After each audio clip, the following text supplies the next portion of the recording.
Melbourne Phoenix host the Sydney Swifts in the preliminary final of the 1998 Commonwealth Bank Trophy.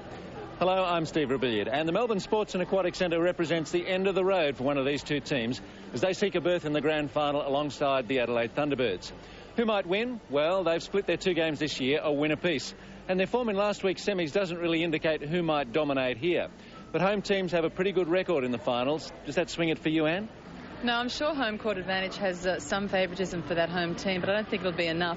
I think tonight you really have to look at form. As you say, both come out of unconvincing form last week, and if you look at their record against each other across the year, a win apiece. I guess I'm swayed by their effort in round 9, which was the most recent, and in that match the Swifts were certainly dominant. They weren't able, the Phoenix defenders, to stop Cox and Morgan, and that really is a tough ask for them. It's not just the loss of Taverner, it's also the fact that McInnes has been ill for a good part of the year. So the defending champ is not really running in the form they'd like, and I think you'd have to say on form the Swifts probably might be too good tonight. Let's have a look at the lineups, and Melbourne's easiest choices are up front with Southby and McMahon in great touch, but so are their Sydney opponents in Ellis and Williams. The mid-courts, well, Susan Howley wins the wing attack bid for Phoenix with Ingrid Dick at centre and skipper Simone McInnes wing defence. Gilmore, Miller and Wagg match them up pretty well.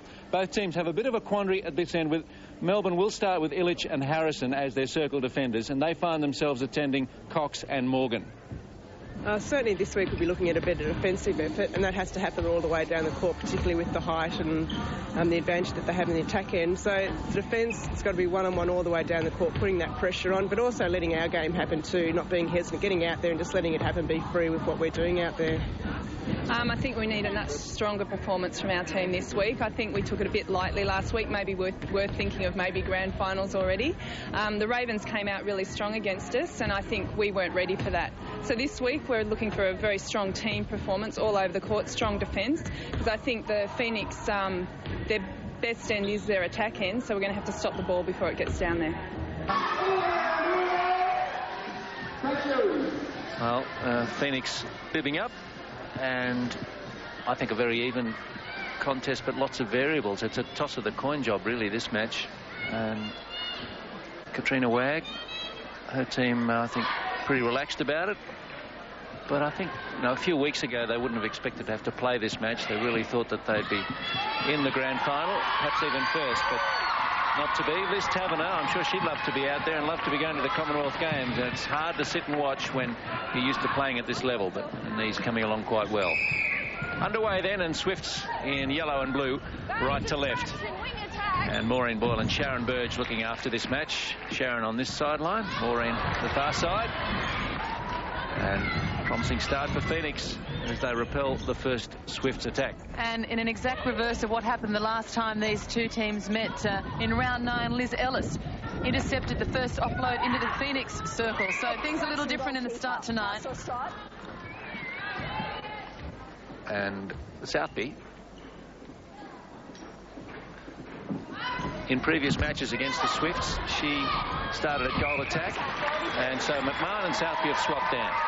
Yes, I've been really interested in reading the stats from round 9, and that saw McMahon really restricted by Liz Ellis. She only put up a 69% in that match, and at half-time that game she was moved away from Ellis out to goal attack. Tonight, Norma Plummer starting Southby against Lip and Lizzie Ellis. Oh, great work from Howie to keep that alive. Winning the start over Michelle Bennison at wing attack. Contact against Miller. I'm sure both coaches, Anne, would have emphasised the importance of the first 5 minutes. You know, the team that wins the first quarter, you can almost back them in for the match. Well, it's when you establish your momentum and the rhythm for game, and it's important to establish your own game. As we see Southby swing it to the corner, Howie keeps it alive with a beautiful offload back to McInnes. And a bomb from Morgan. That's the question there for the Melbourne Phoenix, how to contain Jo Morgan. When they last met, Stacey Crane and Janine Illich shared some honours on her, and then Harrison was brought in towards the end of the match and did a fine job relying on her elevation. A big ask, though, for the young keeper. Liz shielding out for the replay, knowing she can't pick that one up, and she does the big scream. Well, that's a nice ballroom dance. She had that ball surrounded. The wagons were circling. Liz Ellis trying to fend off Southby, who knocks her own roommate, Howie, out of the way to try and get to it. Wouldn't be any netball talk around the dining room table, would there? Just a tad. Turnover, and it's 2-1 home side. in the early minutes. I think vouching for the nerves on court, both teams have spoiled early opportunities. Wag finds Catherine Cox. Centre contact this side of the circle. From memory, Illich was given the task of containing Joe Morgan in round 9 and was then moved off Morgan. But Morgan put up 47 from 55 at 85%. That's pretty hard to beat. 2-2 in a Sydney centre. A touch from Illich. And Harrison backs up. It was a poor offload to Catherine Cox. It was put on the inside where the defender was, and Cox really hadn't cleared a space for herself yet. Good Dick, Illich, and McMahon. Advantage obstruction in defence. Hold goal defence, pass or shot. One against Alison Williams. Early penalties are even. Number 3 for McMahon, who's put up 3 from 4.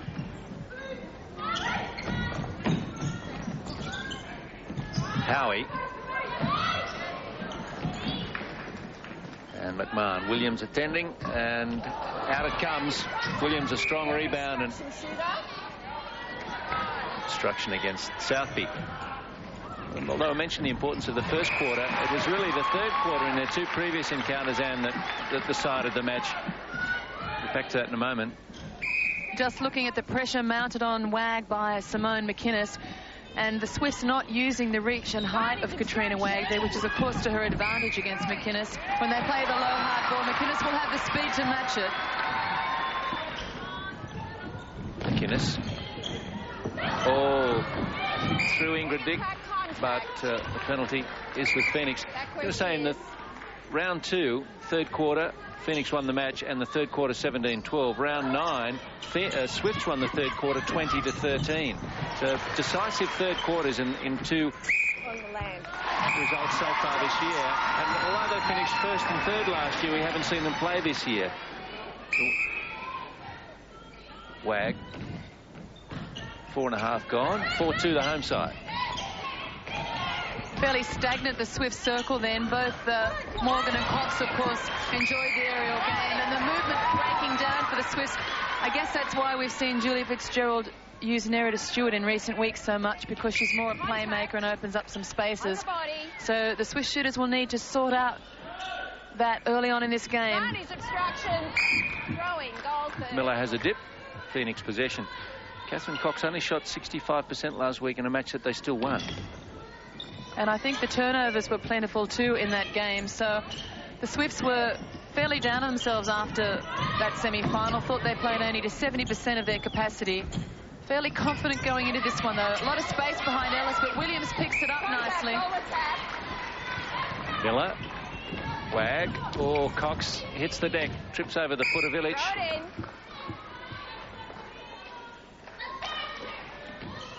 Cox making her move behind Illich, and it's an accidental trip. Catherine Cox hitting the floor. Southby. Howie to the corner. Advantage centre contact, advantage obstruction wing. Karen Miller. Well, she knew what she was doing, but she knew it was wrong. She couldn't do it. The offside, testing the waters. Yes. Wait till time's called back on. Goal attack with the ball. Advantage contact. Howie juggles. Southby gets her first. 1 from 2. It's been a little bit of a scrappy start, I think I'd have to say, Anne. We've had 6 minutes of play and 7 untidy goals. Well, you couldn't say either team has established dominance in the first few minutes. Been disrupted in both attacking lineups. And again, time is called, and just moments ago players were recalled because they wanted to get on the boards again before time had been re-entered. 9 turnovers in less than 7 minutes. Morgan. Obstruction on the land. Fair shot. Have to pay that one. 2 from 3 for Joe Morgan. It's Jan Troy, the Swifts manager. Obstruction, goal defense. Been with the club a long time. Very wide plant from Jo Morgan to give herself good position, and she follows through with a shot. Julie Fitzgerald looking worried there, the Swifts coach, but I think that's part and parcel of coaching until you know the final result. Caught in the Melbourne traffic on the way here. We're not staying far from the aquatic centre, but some big sport on tonight, and the rain not helping. No, air ball then from Sherelle McMahon. You go a long time before you see that again from the young international.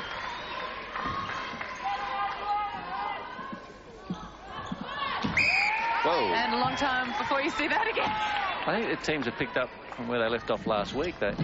Oh, great take from Cox.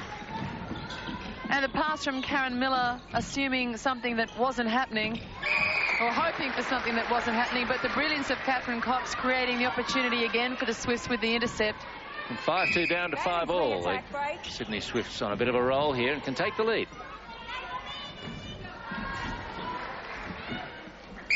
Contact. Pass or shot. Illich throwing herself into the defence of that shot. It's more like a long jump. And the Swifts settle well. Howie. Southby.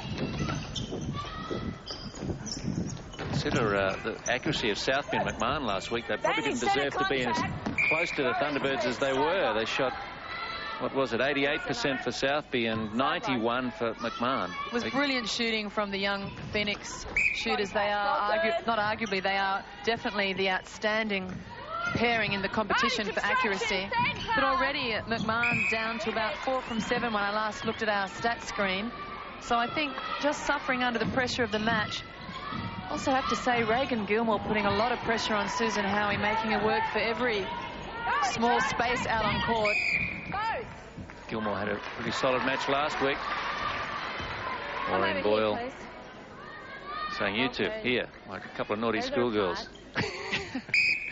Well, they have to go to the place where they both infringed. And a forcing call against Catherine Cox, who shakes her head. And that's her going to get it in a minute. First penalty for the match. Gee, the turnover stat is high. Got 15 and 10 minutes of play. But Morgan strong at the post and tall. Unstoppable from that position, and she applauds the feed. Break wing attack. Wag takes the direct path. Jo Morgan happy to shoot from there. Just about her range, really. Anne Harrison really offering nothing over the shot. She was down in crouch position, but really got the stutters. And I've just noticed the more pressure the Swifts apply, Harrison is getting closer onto the body of Morgan. She needs to put a little bit of space off for herself. Pass or shot.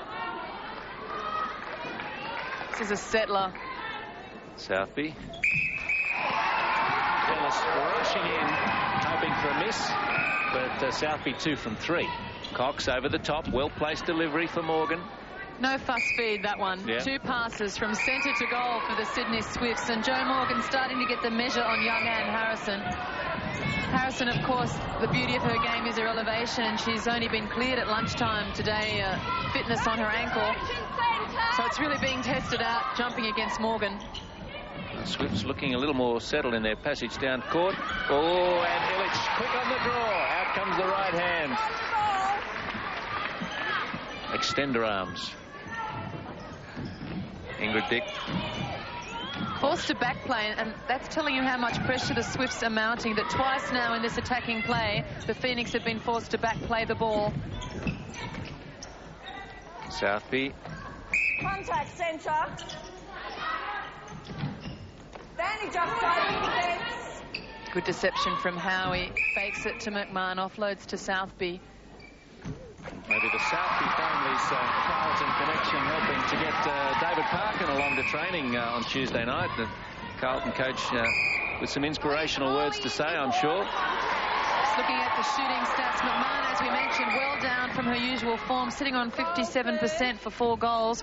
Eloise Southby a little higher with 3 from 4, but hasn't had the opportunities she normally enjoys. So it's a little halting in goals for the Phoenix. Chance to lift that stat now.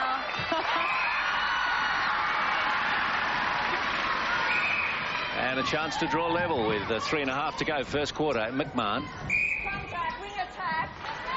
Contact against Howie, and Gilmore was confident that was going to go her way. Advantage obstruction goal attack.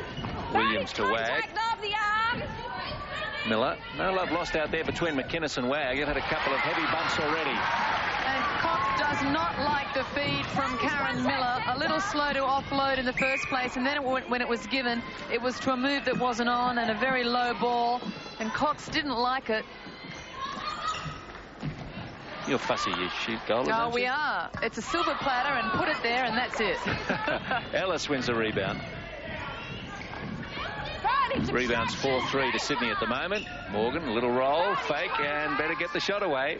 Out it comes for Illich's advantage. Morgan 8 from 9. I was just a little hesitant about her footwork then. It's Illich, McInnes. The game has freed up a little in the last couple of minutes, Anne. It has. The flowing form that we're so used to from the Phoenix is starting to roll. The Swifts don't play that type of game. They're a little more stagnant. They like the aerial ball. Williams. Wag. One round the corner from Simone McInnes. Cox again putting in the leg work, but I think some of the moves a little premature. And the Melbourne crowd applauding the defensive work of Harrison. Contact wing defence. Placed in for Catherine Cox. Casual short shot. Catherine Cox with just 1 goal so far in this match, and we're almost to the end of the first quarter. 1 from 3 for Catherine Cox, so that's not what Julie Fitzgerald would like to see on a stat sheet. She would certainly like Cox more involved and given more opportunities and goals. Southby, Howie. In fact, Steve, I don't think we've seen such a low-scoring quarter so far in the competition.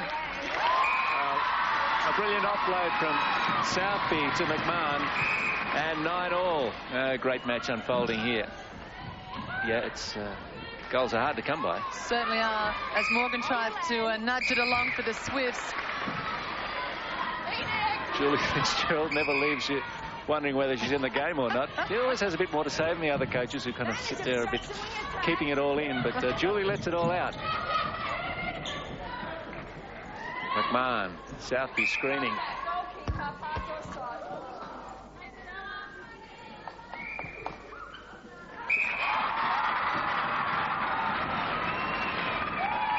All.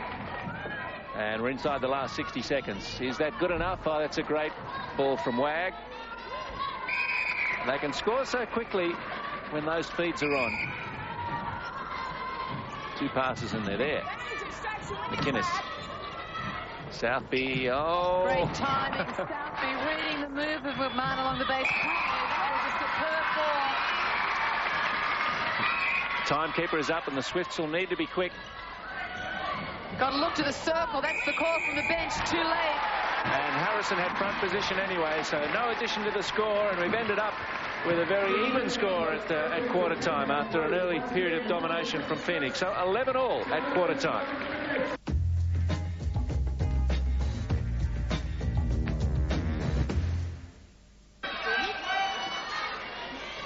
Thank you. Well, 11-all is how we like it. Mightn't be how the coaches like it. Ingrid Dick to get Melbourne Phoenix going. Start of the second quarter. Mine goes back a fortnight, and when the Swifts played the Thunderbirds, it was 11-all at quarter time, 23-all at half time. Wonder if we're in for a match like that. Well, that'd be great if we are. Just looking at the shooting stats from the first quarter, only 2 attempts between the 2 teams. The Phoenix enjoying 2 more attempts. 5 from 7 for Southby at 71%. Sherelle McMahon a little slow to warm to her task in goals tonight, down at 66%. For the Swifts, though, Joe Morgan, the standout on court, 10 from 11 at 90%. Catherine Cox very quiet in that first quarter, but I think starting to build as this match warms up. Phoenix denied that previous goal attempt because of a held ball. Despite the cheer of the crowd, it was denied them. Yeah, Cox, a bad first quarter, really. 1 from 3, 5 penalties, 5 turnovers. And I'm sure she had a quiet word expressed in her ear from Julie Fitzgerald. I think it was a combination of the moves out too soon and some hesitancy in the feed, not letting it go. And just then Harrison Harrison created a turnover, and McMahon obliges with the goal. She's got disc brakes in those feet, I think. How she pulls up. Well, the players do like this venue. The floor is good, forgiving. Howie. McMahon, such a beautiful mover, and just then she found spaces that were non-existent, setting up that play. So the Phoenix opening well. I have to say, Steve, though, that the last intercept pulled in by Anne Harrison was from a ball that was delivered far too short for Morgan. That one, too, didn't really extend her. And each time you deliver that type of pass, it gives more confidence to the defenders that they can get up to them. Contact against Harrison. Morgan walks it in and completes the formalities. Jo Morgan, 11 goals for a success rate of 91%. Just the one miss against her name. Ingrid Dick places it in for McMahon. Checks a teammate, but has eyes for the goal in the end. And I think Thunderbirds won't mind if these two knock each other senseless. They stand toe-to-toe for 60 minutes. 3-second call goes against Joanne Morgan. After a very direct approach from the Swifts to their circle, Wag and Cox had reversed their positions for that centre pass and were working the opposite sides of the court, opening the space and the pathway through to Morgan. So we'll watch for that on the next centre. Howie. Howie again, and McMahon breaks away from Ellis.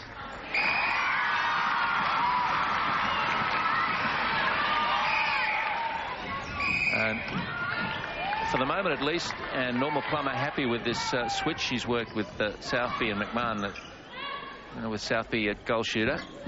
Yeah, I think if anything, McMahon, although she was out of goal attack, was fairly quiet early on in the match. But I can see her coming into her own now, growing with confidence. She's put on some moves that are just delightful to the eye. And I think the goal's starting to come with a little more confidence from her. Morgan anchors the left foot, shoots over Harrison. And she's 12 from 13. Great shot then of the height difference between Harrison and Morgan. And the Swifts spoil another opportunity.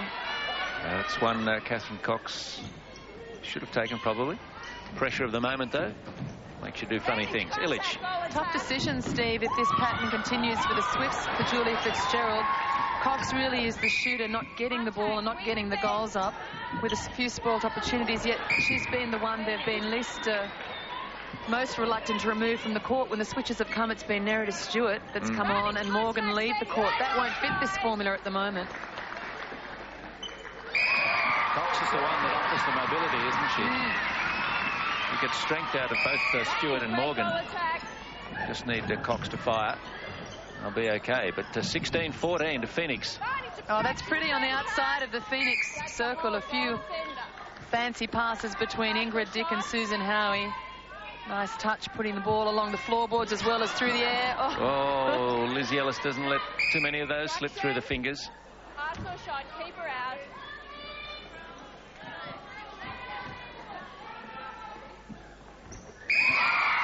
Big jump from Williams, but it doesn't spoil the opportunity for Sherelle McMahon, who brings up number 10. And now Melbourne by 3. Penalties pretty even. Swifts giving away 17 to 13. Centre contact. And other stats pretty even. 5 intercepts to 4 in favouring Phoenix, and turnovers not much in it. Oh, that one catches in the jaws, and Cox catches the rebound. Nothing but string second time around, and she's 3 from 6. Got to lift that. McInnes. South. And the penalty goes against Williams. Williams really riding the back of McMahon, but that was a bullet from Southby into McMahon. And Williams makes sure of the rebound. And need a conversion here, Sydney, to make sure Melbourne don't slip away from them. Jo Morgan. Morgan had back position then with a clear drop to the post, but made a move almost sideways. Kept herself equidistance from the post. She could have made some more ground then. Pressure from Simone McInnes on Katrina Wag. McInnes brings up only her second penalty, though, for all that tough work. Gilmore. Wag. Cox the decoy. And contact against Harrison. Only her second penalty, which is pretty good going for a goalkeeper, particularly under these new rules. You've got to keep those penalties down, don't you? Well, we've seen the girls utilise the new rule considerably tonight, walking the penalty right across in front of the post, be it from a feeding or a shooting position. Howie. Oh, almost a 3-second call then. A lot of pressure from the Swifts over it. It eventuates in the penalty against Gilmore. And again, it's just the third on Reagan Gilmore, who's put in a tough effort so far. Sherelle McMahon back out to Howie.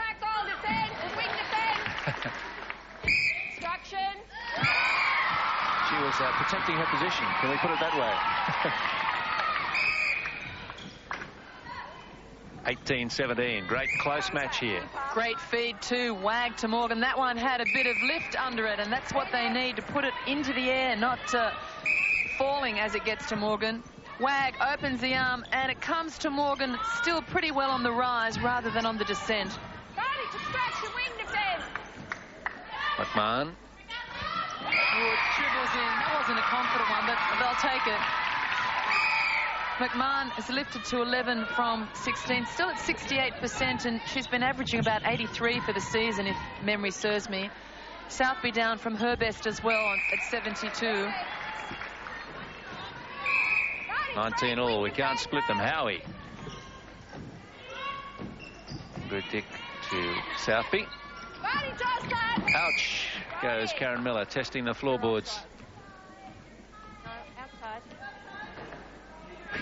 You, over there. Southby looks around, assuming that Ingrid Dick was behind her to receive that, but it was actually for Southby. Williams snaffles one.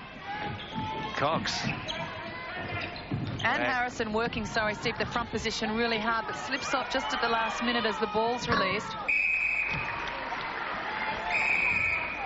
And the Swifts hit the lead. And look at the stat on Joanne Morgan, 17 from 18 at 94% as a timeout is called. That is certainly a stat that won't see her removed from this contest. No, and Karen Miller did have a heavy fall a moment ago, and Kathy Mackay seeing to it. Just the hand goes down when you take a fall like that, and you can hurt the fingers, thumb. Miller is really just about taken sole possession of the centre position from Tori Saywell. Certainly getting more court time. We've seen Victoria Saywell come into the match the last couple of weeks, partway through the game, but certainly Miller has been given the start, and I think has run pretty well. The match against Rebecca Sanders for the Thunderbirds was a good contest. Saywell relieving her at half-time. I think Julie Fitzgerald looking to see if height and reach might turn things around. And again, last week, Miller putting in one of her best. Plummer with an even game on her hands. Can she pull the right reins? Would I see something funny in it? Stacey Crane, Tanya Driscoll, Michelle Bennison left to right. Well, and impassive, Julie Fitzgerald. And I think the message was make sure of the first pass. I think the Swifts would have liked to have had to stop now. The run is with them. Karen Miller will have nearly used up her 2 minutes. Your centre. She's all right.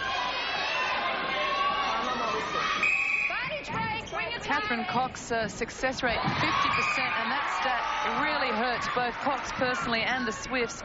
More than that, Steve, just not enjoying possession in the circle. And Karen Miller, with the thumb strapped, celebrated her 21st birthday during the week. Now she's one of the old ones. Cox gets her 4th goal. McInnes. Oh, ouch. Using the post to slow things down, but they've lost possession, Phoenix. McMahon's okay. The speed of release, a feature here for the Phoenix, but almost too fast as McMahon loses the handle. Could not have been bumped in the air by Williams because there's certainly no call. So she was heading for the post regardless. Harrison McInnes. Turnovers still high, 14 apiece. Although the rate has slowed a little. Miller.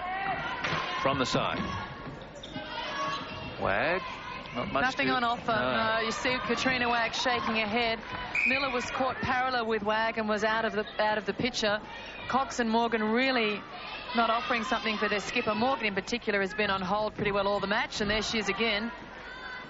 Harrison gives it a best shot, but comes up a few centimetres short. So Sydney with their best lead of the match, 22-19. 5 minutes left in the second. We just have to the right of screen Anne Harrison working front position on Morgan, and I think she's overplaying it too much now. Probably needs to get a stride or so off Morgan and work around the body a little more, side to front, because Morgan is just putting the drop to the post on now with her height and strength make her such a difficult opponent. Maybe Sarah Sutter plays her best of all, but you know, I think Liz Ellis on Joe Morgan would be a good contest. Well, but they're on the same team, of course. The formula is normal that you use your defenders in combination against that sort of player, that you sag Illich back and have Harrison on the move a bit more and shut the spaces around her. But Melbourne playing pretty well a one-on-one and leaving Harrison alone to defend Morgan. Good defensive pressure from Phoenix as they force a held ball out of Alison Williams. McMahon. Oh, opened nicely, and that was great vision from McMahon because most eyes were drawn to the far side of the court. McMahon, though, kept eyes to the post for her teammate. Southby 9 from 12. And with possession here, they can pull it back to a difference of 1, but through the hands of Howie. Taken gleefully by Gilmore. Williams. Just laughing. Just about to pick up Morgan. She was standing casual as you like, mid of the circle, hands on the hips, just waiting. She's only had the one miss. Brings up number 20, Joanne Morgan. 20 from 21. I guess that's why she's looking a little casual. Easy game sometimes when you're on. Give me the ball. Yep, I can do it. Oh, a touch from Ingrid Dick. Just put it off Miller's reception of it. It actually came off her head in the end. Too much World Cup. Yep. Wag. Not happy with the call. So it was only going to go one way. Howie. Southby. Back to Howie. McMahon has the staggers. Short.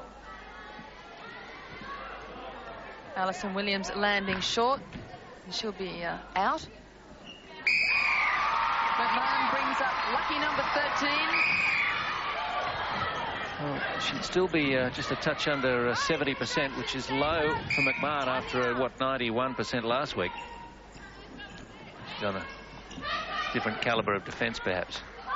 Well, not really. I mean, Harvey and Sutter. I'll take that all back, South Australia.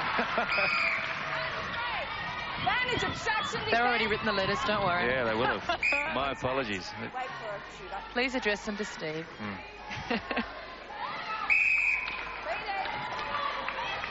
So Swifts and Thunderbirds probably have the two best circle defences, don't they? But Alison Williams, Harvey and Sutter. I think Alison Williams has had a fine season for the Swifts, and she's combining very well with Liz Ellis. Ingrid Dick. 2 minutes left in the second. The jump early from Ellis, so she lands short, and it's an obstruction call. The penalty used well by McMahon. Quick hands now from the Swifts. That's one of the quickest plays from the centre we've seen from them. Cox. Brings up number 5. Only 5 goals for Catherine Cox coming up to half-time. 1 minute 30 out from the break. And that's not a stat we often see against her. Howie looked to be up early for that aerial ball, but well taken. And out comes Ellis. Out of the hands of Southby. You can't believe it. Oh, and McInnes replies in kind. That was a slow ball from Catherine Cox to a skipper. Too slow, given the speed of McInnes. A mere human may not have run that down, but not McInnes. Southby, and that's her 10th.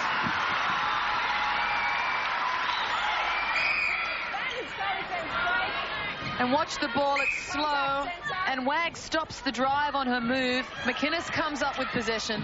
And I tell you what a way to lift your crowd before half-time. Cox is in the game now as she gets her 6th. looks a bit more comfortable down that end. Howie.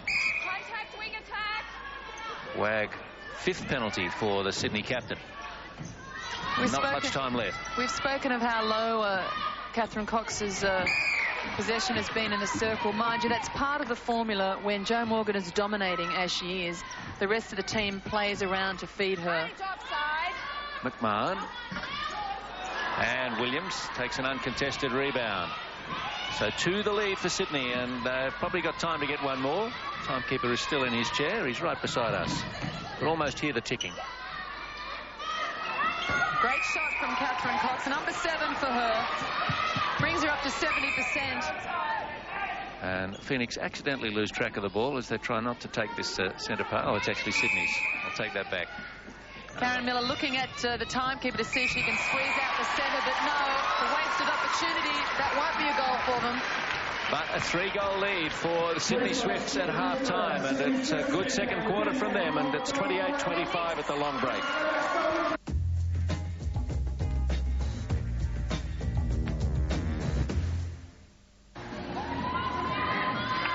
27 penalties against the Swifts, 22 against Phoenix, and the rest of the stats very even. Intercepts just 1 between them, and turnovers 17 against Phoenix, 15 against the Swifts. And Phoenix with a little more possession, but accuracy the key for the Swifts, particularly through Jo Morgan, and they're up 28-25. Well, everybody's ready except the umpires, who haven't had the allotted period for half-time yet. Maureen Boyle walks the ball in. Melbourne Phoenix centre Ingrid Dick ready to start the second half.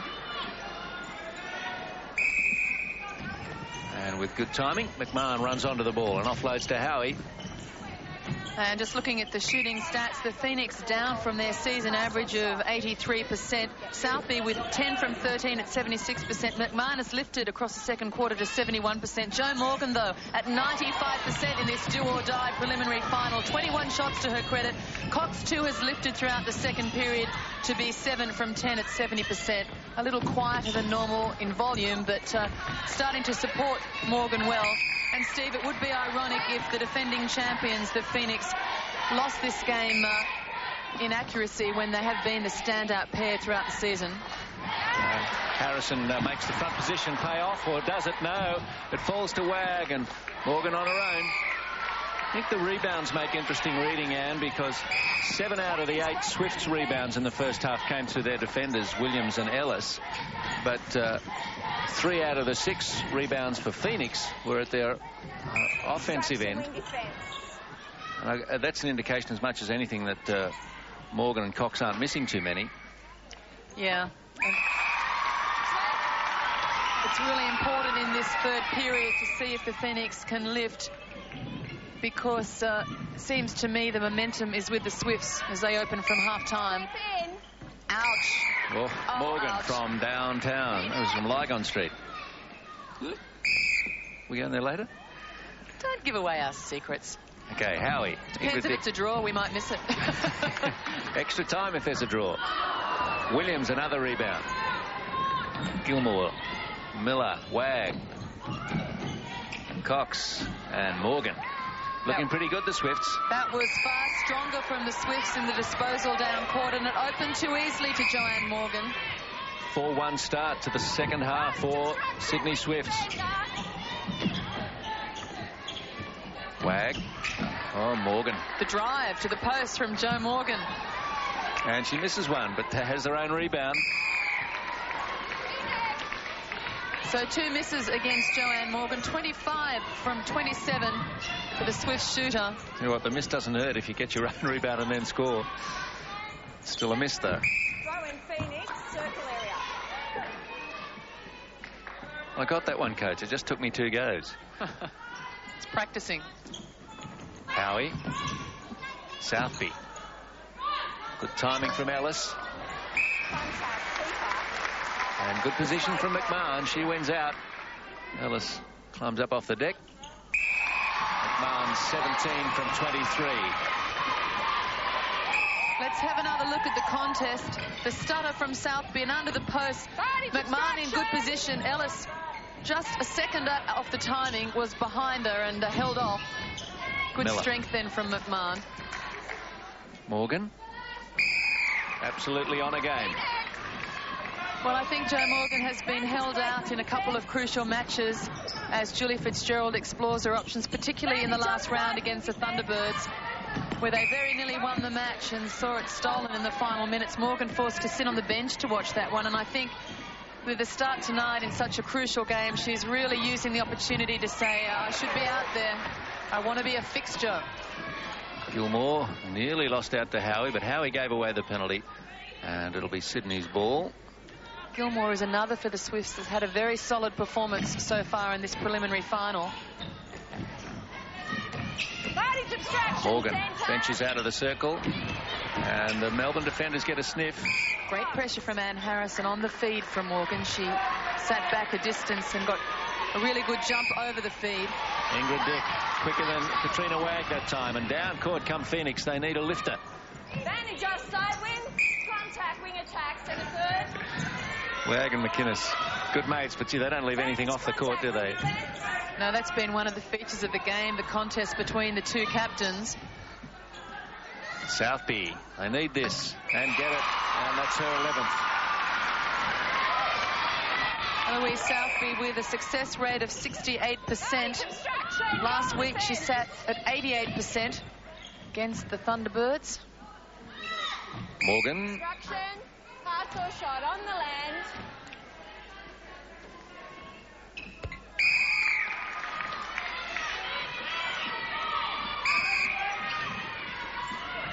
McMahon. Southby back to Ingrid Dick. Opens at the front with McMahon, but Howie had elected to cross the court and go through the back door to Southby. Gets her nonetheless, but there was an easier route. 6 to lead, 5 gone in the third. Cox saw that put Wagg under enormous pressure. Village. Square across to McInnes.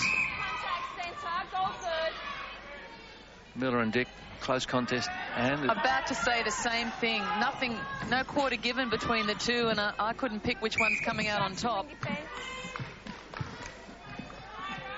Just looking at them, they're similar build, similar height, both with speed to burn. Probably Melbourne Phoenix midcourt gives away least to the tall Sydney Swifts midcourt of all the teams. Oh, that was delightful. Picked up a low grubber offload from Southby to McMahon, who was forced to put the shot up under pressure. She was at the end of a footwork allowance. Oh.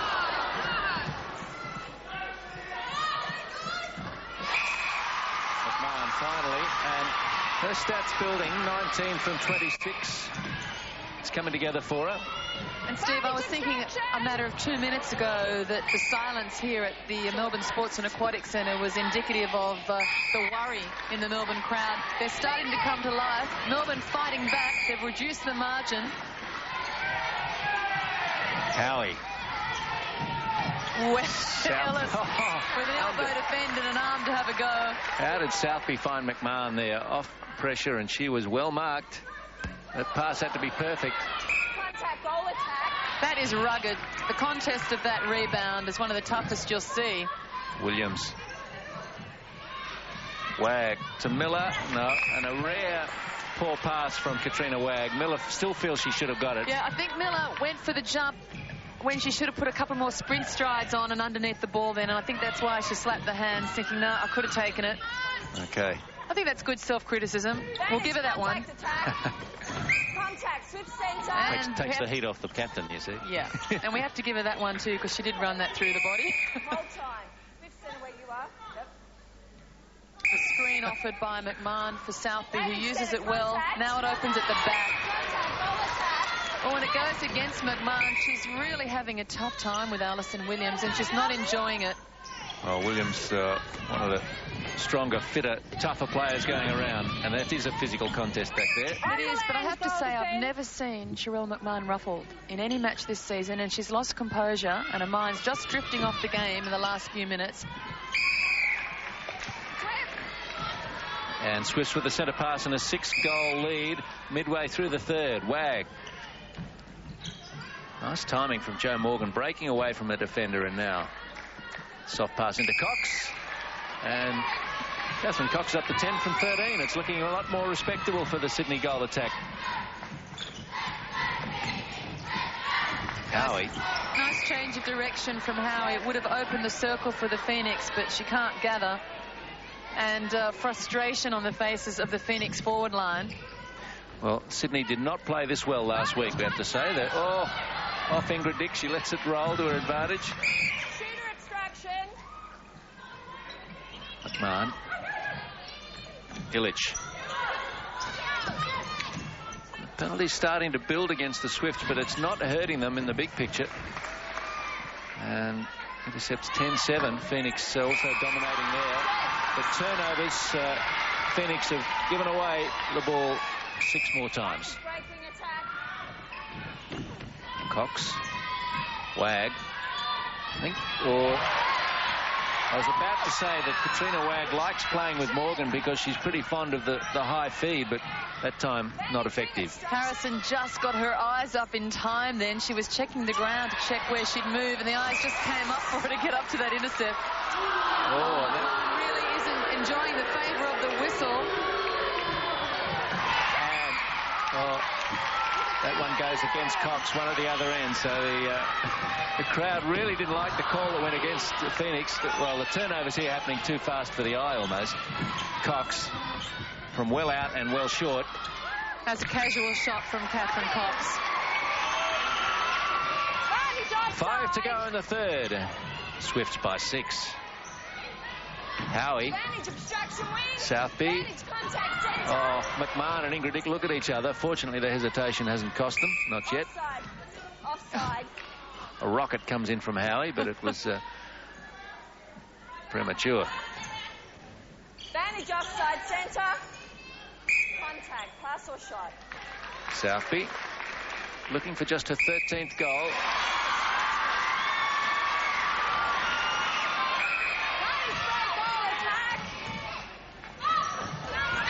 Don't think McMahon and Southby have had such a torrid time as they have tonight from Ellis and Williams. I think they've been muscled off their game plan.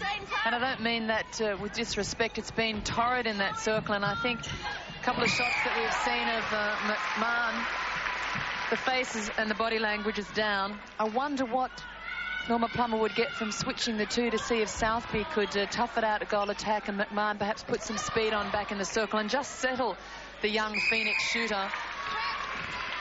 She really is off her game. Very hard to beat Morgan on an offensive rebound when she misses a short shot like that, because she's there, she's got the height. Wag over the top. That's just right. And it's going to be a 7-goal lead. Morgan. Number 30 for Joanne Morgan. From 33 attempts. And she's not been under too much pressure to put a move out. She's pretty well playing the drop with monotonous regularity. That falls nicely for Sherelle McMahon, number 21. 2 of the 3 that Morgan has missed, she's got at the next attempt. That hurts. Yeah, even the misses aren't going Phoenix's way. Well, she got the big wave going then. 2 hands in the air. Here I am, let it go. Pick me, pick me. Pick me, I'm up for it. Yeah.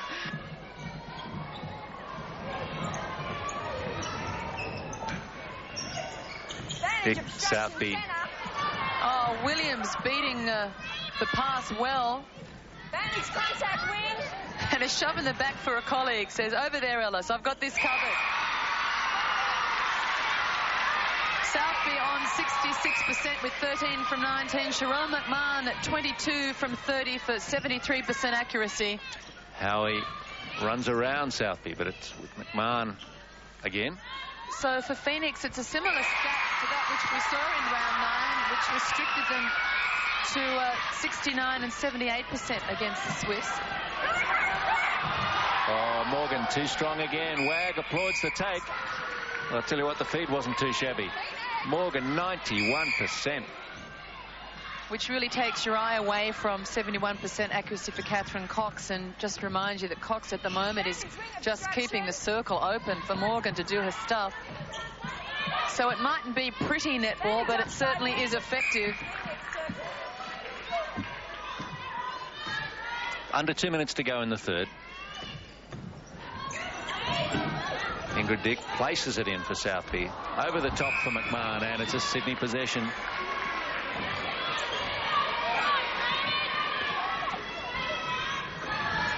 Miller.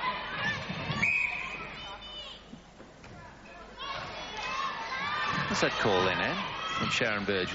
Illegal defending, was it, with arms out, I think? I'm not sure. Looked like an obstruction call, but I couldn't hear. I just saw the arms go up. It blocked my vision to the incident, to tell you the truth. You're going to have to go that one yourself. You're in a better viewing position. I just want you to skirt that corner a little more quickly on your way around to the post. Harrison denies them for a moment or two, but it'll be Sydney possession, and around 65 seconds left in sort the of quarter. like sticking your finger in the wall of a dam, though, isn't it, at the moment? Cox. Just 12 from 16 for Catherine, but propping up an end, as they say. Illich, Howie. Phoenix looking a little rattled. 7 is not a disastrous margin to be trailing by. Make it 6.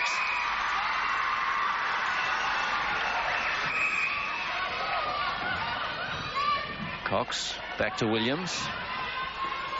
Wag. Oh, over the top. That's a perfect delivery from on the transverse line from Katrina Wag.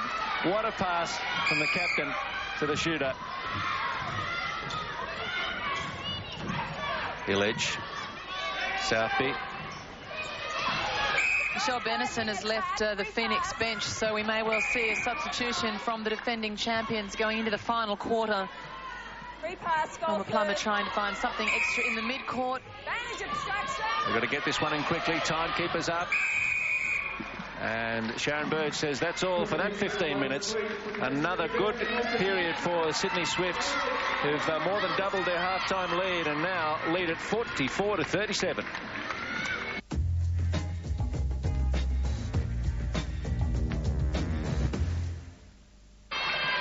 Karen Miller already.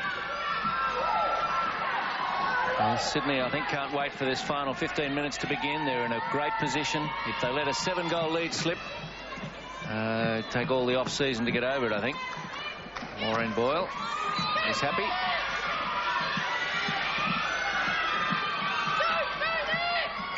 Underway, just 15 minutes to go in the preliminary final. Can the home side do something about it? And incredibly, when you look at the shooting stats, and it's 51 attempts each, and the normally accurate Phoenix aren't doing it. Heartbreaking for the defending champions that Southby is on 68%, McMahon at 75%, when they've averaged, as we've said many times, about 83% between them for the season. So disappointing there for the Phoenix. The Swifts, though, particularly through Joanne Morgan. Just a few misses against her name. So brilliant work from them in goals when it counts.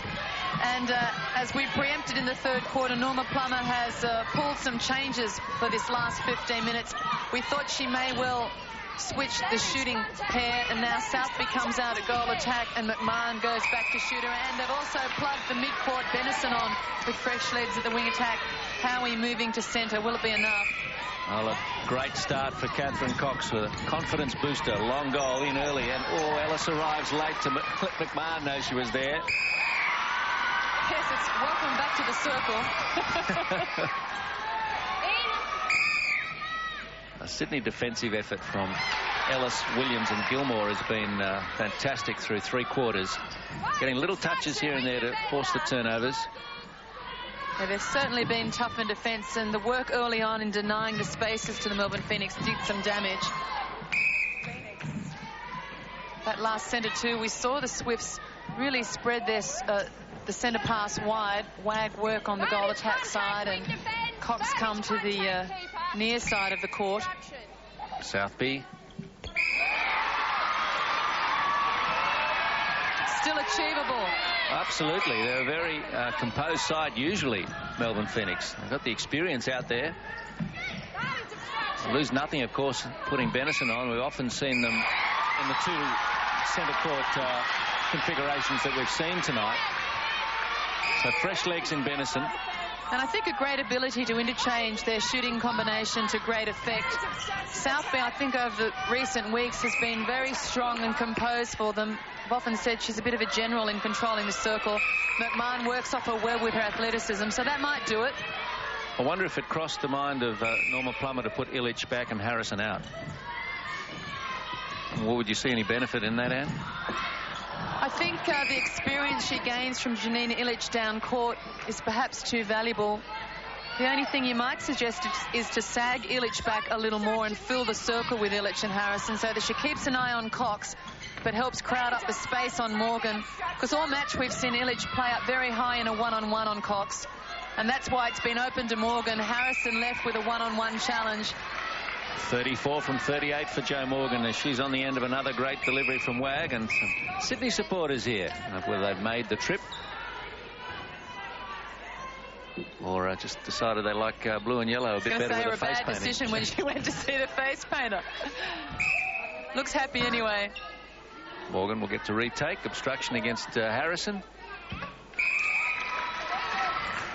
Joanne Morgan, 89%. 2 rebounds, and as we've mentioned, the few misses she's endured in this match, inevitably she's pulled in the rebound. Howie into McMahon and Williams on the hand of Southby, says Maureen Boyle. I think the umpires in an important and physical match have done a great job here. Sharon Burge and Maureen Boyle.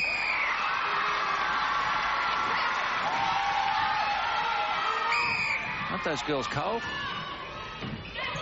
So 11 all at quarter time, and then the Swifts won the next quarter 17-14 to take a 28-25 lead, and they won the third quarter 16-13 to stretch it to 44-37. So they've won the second and the third quarters quite well.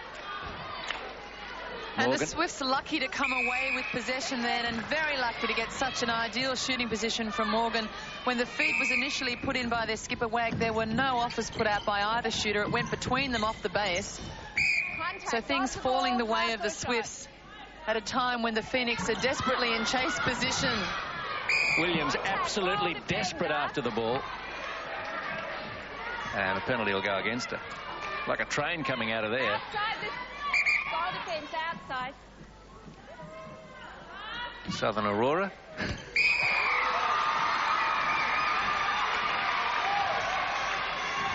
Seven, the lead for Sydney. And Phoenix needing a couple of missed shots and rebounds or turnovers further up the court, but Morgan strong as ever. And accurate as ever. 37 from 41.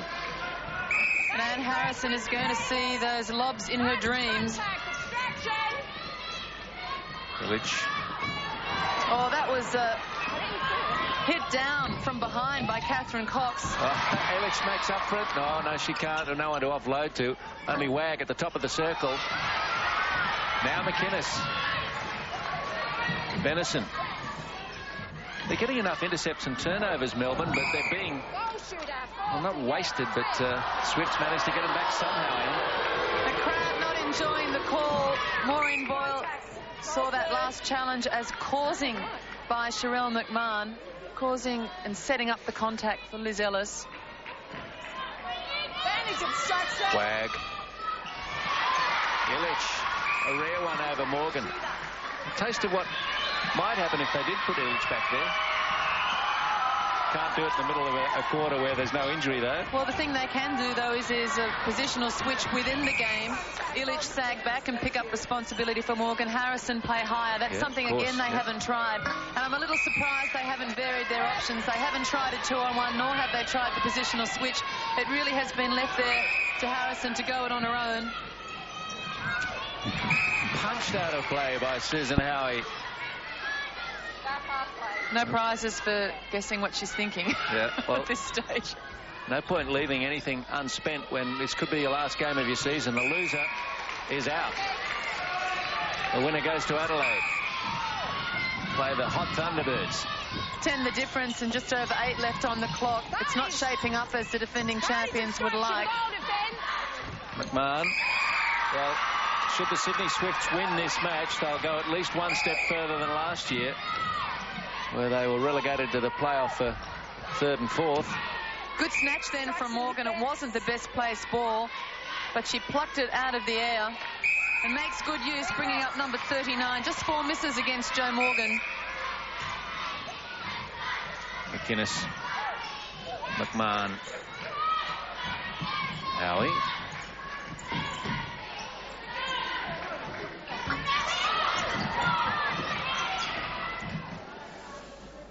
McMahon again. This time.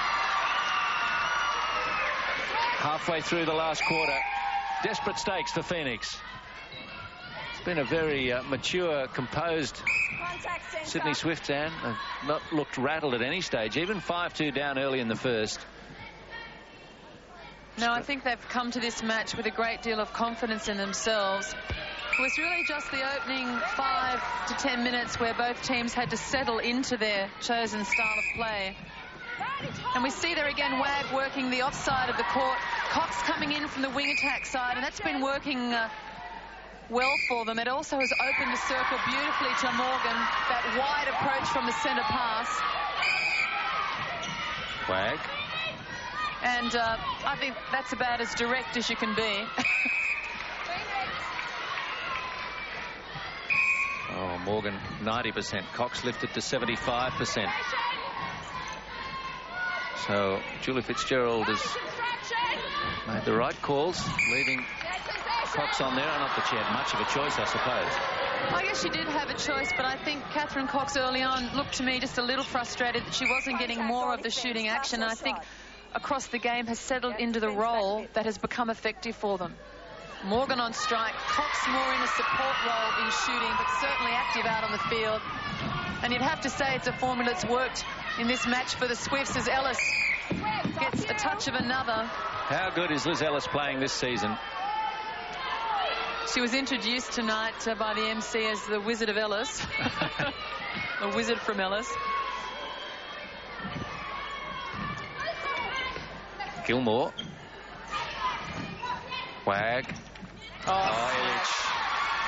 You know, as good as Ellis is at one end, Liz Illich is about her match at the other. They're going to give some goalers some nightmares in Kuala Lumpur. Illich and Ellis in the same team. Well, let's hope all the Aussie girls provide a few nightmares to their opponents. That action not far away. A lot of netball on this year for our top players. Of course, Harvey and Sutter, the other circle defenders in the Australian squad. Wag. One of the rare times we see Illich matched up on Morgan. And it still falls Morgan's way, comfortably bringing up her 41st goal. Might be one of the shooting performances of the season from Joe Morgan in a match that means so much. Cox holds strongly, yeah. Great take. Oh, have another go. This time, 16 from 23 for Catherine Cox. 4 minutes to go, and 12 the lead now. A 13-8 last quarter at the moment for the Swifts.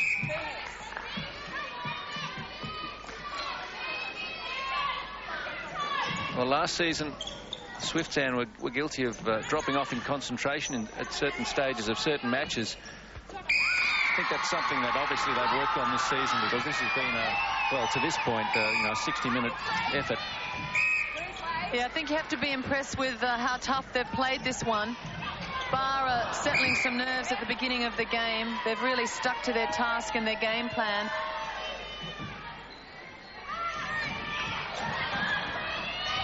Benison onto Howie, puts it up, just too much on it for McMahon. And I think the Swifts were starting to run this form in towards the end of the rounds, and they just unravelled a little in round 14, and last week a little disappointing. I think they've got it back together, and you have to wonder what the Thunderbirds will be thinking watching this performance. We're pretty well got a statement here from the Swifts that they're worthy of the challenge, and the Commonwealth Bank trophy up for grabs. As well as Morgan has played, I have to say how impressed I am with the back three, because Ellis, Williams and Gilmore They've just applied so much pressure. Morgan. Oh, a swisher. And a smile creases the face of Jo Morgan. There's 2:40 left on the clock. She knows they're home, and she's played a really big part in it. McMahon. I guess the only... It wouldn't have been surprising if either team had won tonight, but the margin has floored me a little. Didn't expect a 13 goal or 12.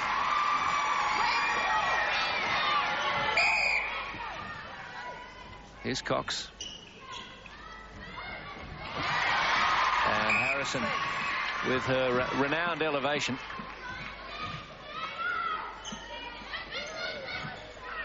Cox. Thank you. Well, Cox says I'll nail a few of my own in the dying moments. Southby. Benison. Oh, Ellis, they've given away too much possession too cheaply, I think, Phoenix. They're not used to doing that. We're not used to seeing it. Illich giving 100% right down to the last.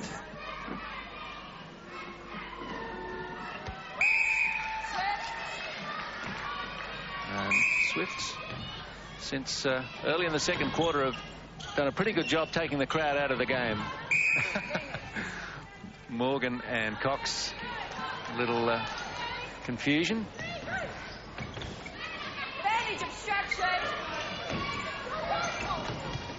Howie. McMahon. Oh, Ellis says, I'll take that. Nearly what the volleyballers call a six-pack. I stopped it in the face, but her hands were up quick enough. Ooh, they used up 2 9/10 seconds there. Did Wag. Morgan.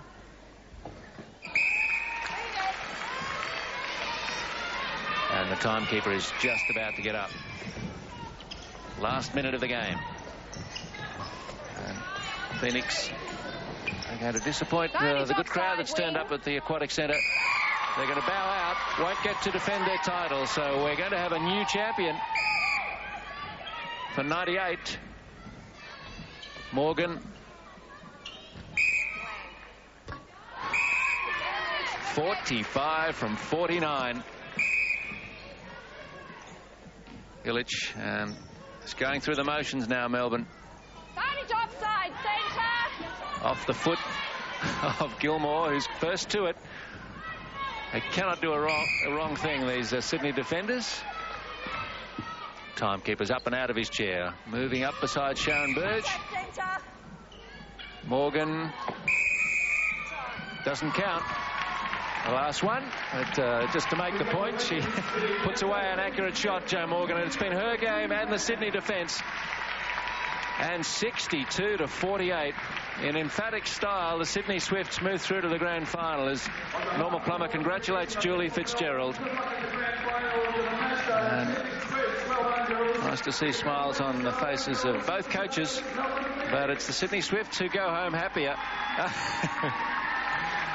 Liz Taverner, she'll be back next year, and they'll be the stronger for it, Melbourne Phoenix. So their season is over, and the Swifts will go to Adelaide, chasing the title. They played superbly. Julie Fitzgerald very happy with her team. Did not have to make a change because her starting 7 did the job. And the quick look at the stats, penalties pretty even in the end. The Swifts a bit better self-discipline in the second half. They took 3 more intercepts. Phoenix turned it over 6 more times. In the end, Swifts had a bit more possession and a lot more of the score. So a great result for the Swifts, 62 to 48, tipping the defending champions out of the competition. And I'm sure that well, Phoenix will go away disappointed. Swifts are a chance to take the title for the first time. And here's Anne Sargent with Simone McInnes. Thanks, Steve. Well, with me is Melbourne Phoenix skipper Simone McInnes. Simone, I know you would have liked the season to have lasted another week. Commiserations on the outcome. Yeah, well, I think we really had our opportunities to win this game tonight. I thought we started really well. we gave our attack in plenty of opportunities, because I felt that we were turning it over in defence, but we didn't make the most of those, and again we're just making mistakes, so we've got nobody else to blame but ourselves. It was a brilliant start. Ironically, you've had the outstanding shooting combination in the competition and didn't quite hit the goals tonight, did they? No, but I mean, I think the combination with Sherelle out and Eloise back worked really well. I felt the ball was moving between the attack line really well. We just didn't score on the opportunities that we should have. Well, disappointment not being able to defend your title, but I have to say on behalf of the Melbourne fans and many fans Australia-wide, thank you so much for so much pleasure in watching you play throughout the season. Thanks, Anne. Also with me is captain of the Sydney Swifts.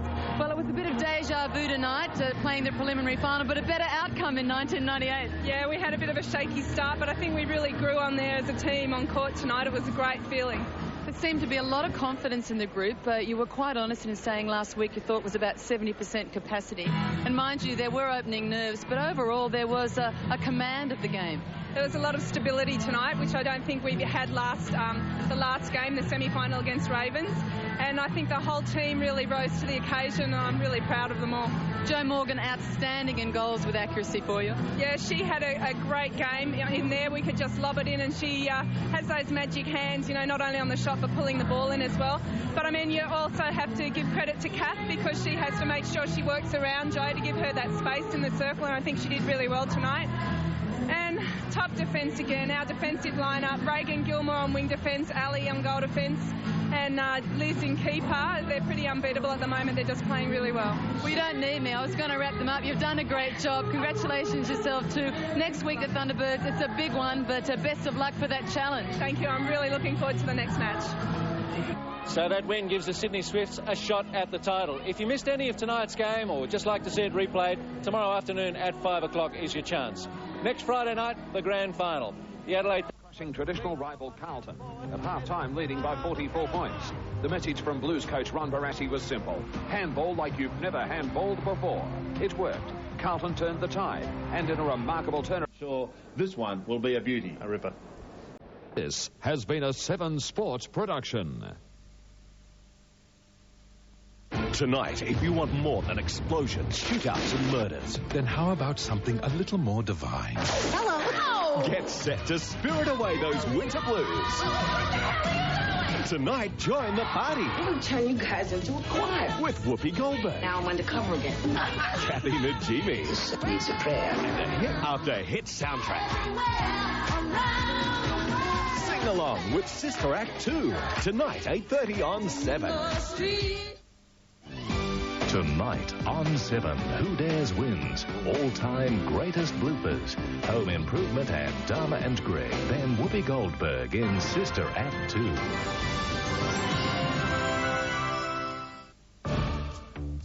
This program proudly brought to you by McDonald's Double Quarter Pounder with Cheese, Coca-Cola, and Cadbury's.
We welcome you to Sunday football as we come in over the MCG. It's a cool, overcast day. There has been a forecast of some rain, but not until later in the day.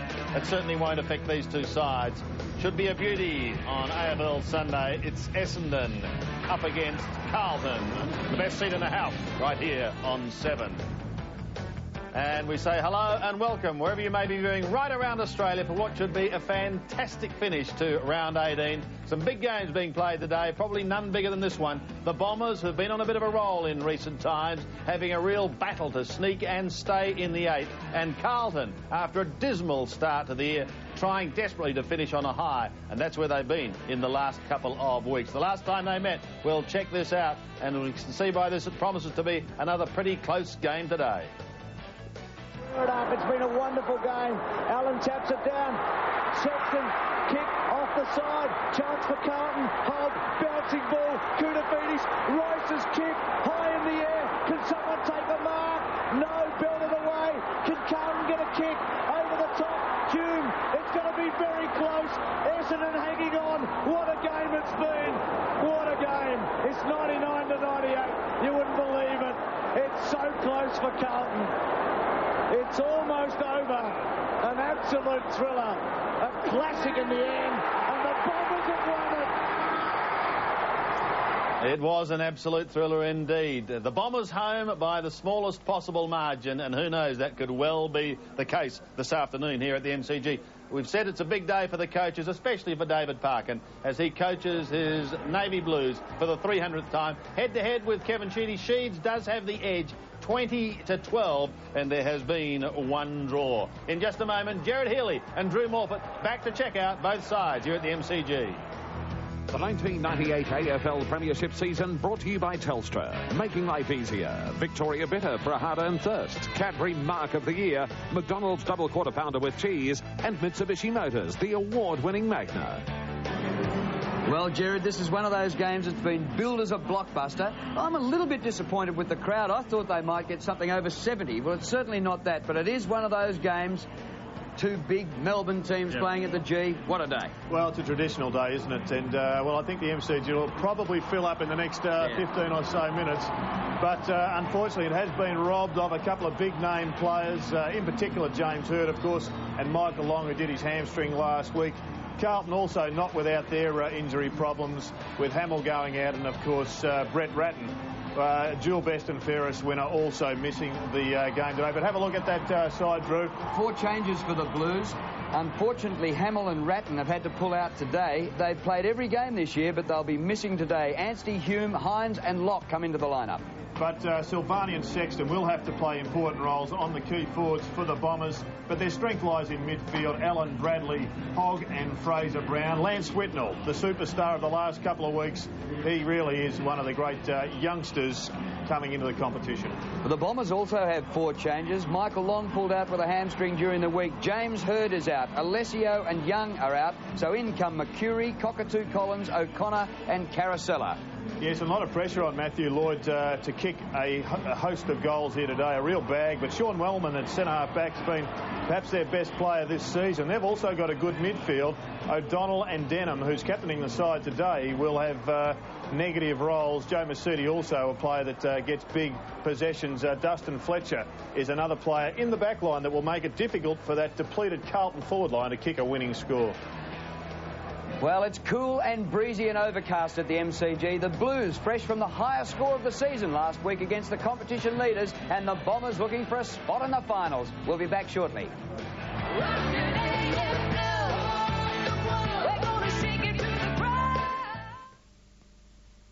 Are unwanted guests getting to you? I had the maid jump in and out of the pool all day yesterday. Didn't do a thing. If they don't get the hint, try this method. Tell them if they don't leave, I'm throwing a hairdryer in the pool. Dharma and Greg, tonight on 7. Go to McDonald's now to play McMatch and win Monopoly. Just peel back the label, match the properties, and you can win some amazing prizes. Like one of 8 fantastic new Land Rover Freelanders, so you can escape for some serious fun. Or one of 30 Air New Zealand family holidays, including 15 to Disneyland. So for your chance to win a big prize, fly into McDonald's today.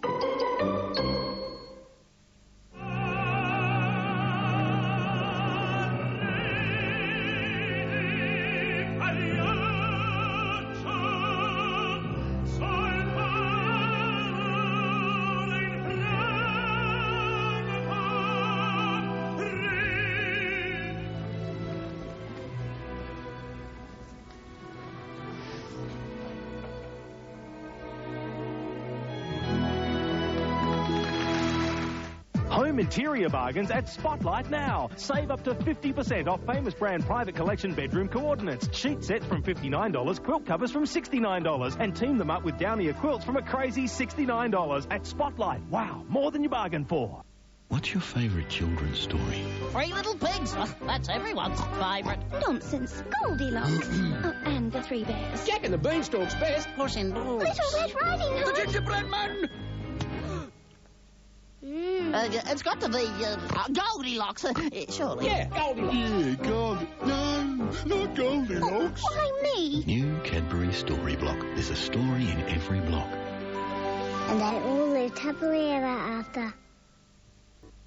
Save at Spotlight now with over 60% off Country Dreams yarn-dyed fabrics, now only $2.99 a metre. Renaissance Art fitted and flat sheets from $8.95 each, and Hartford couch covers from $29.95 at Spotlight. Wow, more than you bargained for.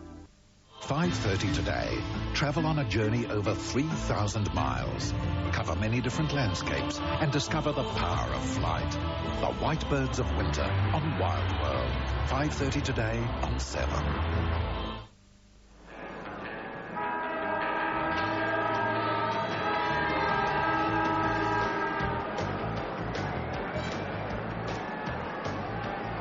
Welcome back to the MCG. Here's the toss with Denham and Bradley. Denham winning it for Essendon and kicking to the scoreboard end.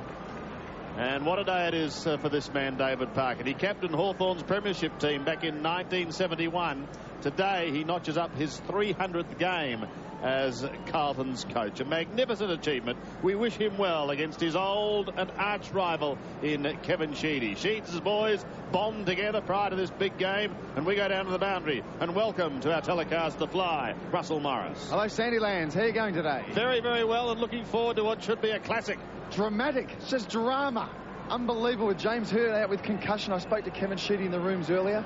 And obviously, when you get concussion, you've got to, it's basically a mandatory week. Otherwise, there's legal ramifications. And also for the safety of James Hurd himself. Carosella coming into the side.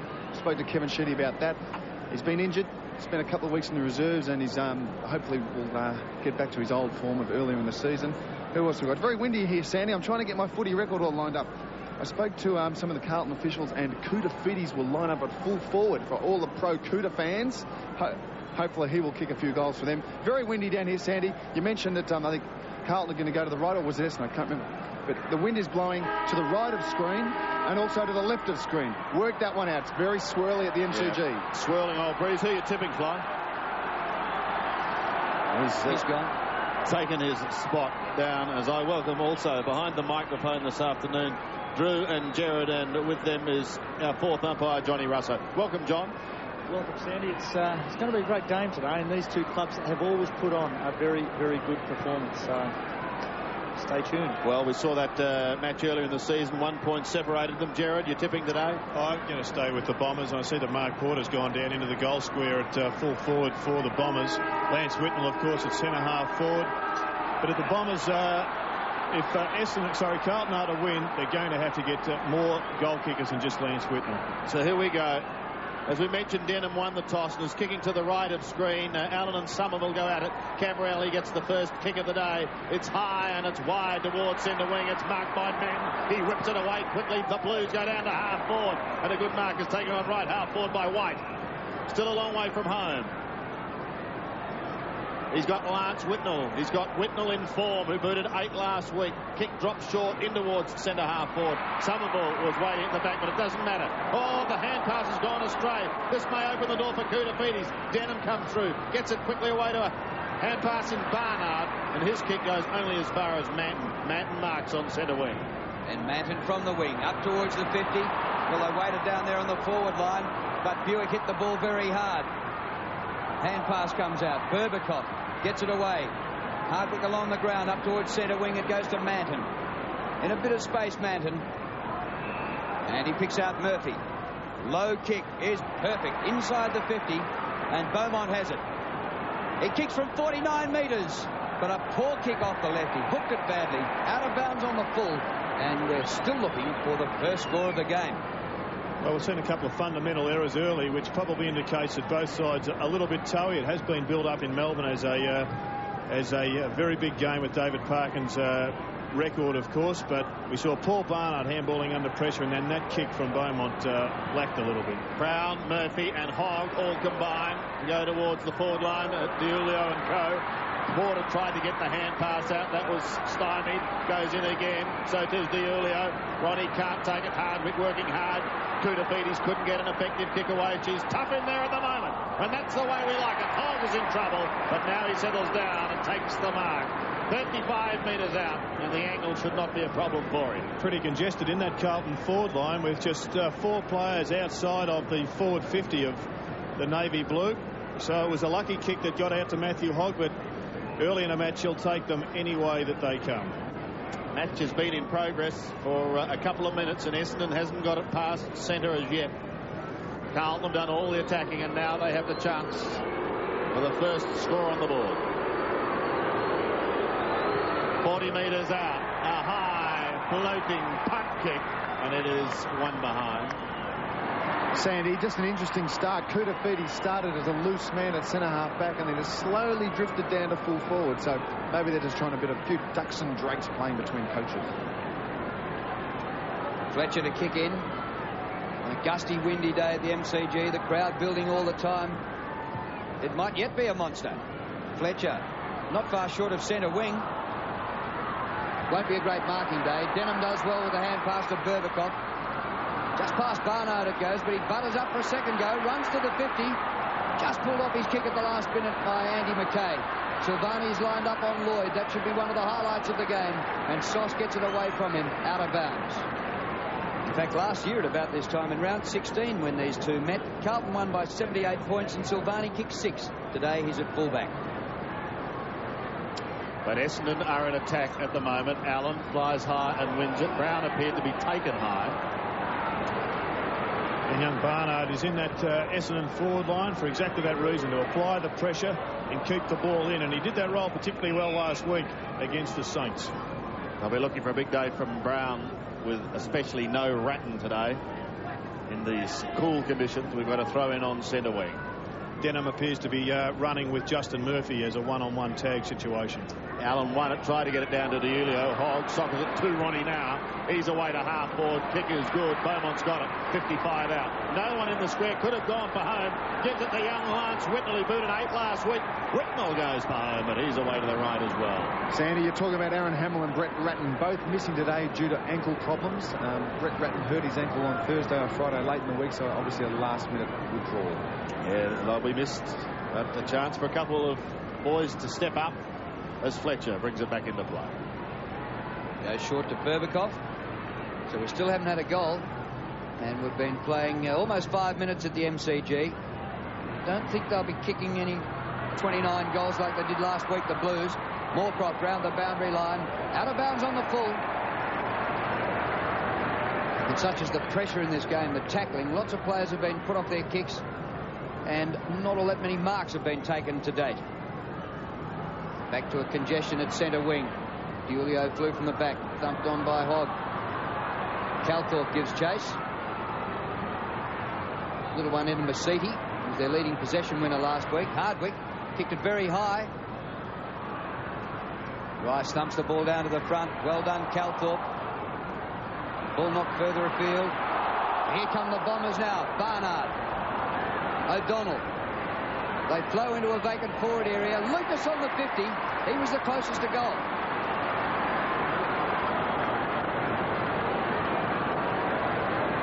Now, what will this Breeze do with the kick? Does he think he can make the distance? He'll have to kick from outside the 50. Lucas hoists it high. Lloyd and Silvani. And almost Olorenshaw at the back. Snap by Olorenshaw. It's close. It comes back.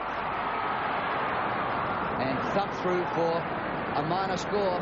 And the Bombers are on the board. So Carlton 2, Essendon 1. Quick update on the interchange, Drew. Ryan O'Connor, Cockatoo Collins, Carousel, Johnson for Essendon. Massey, Porter, Anstey and Holm. Young Massey already getting a run. Silvani back towards the centre. It wasn't a good kick.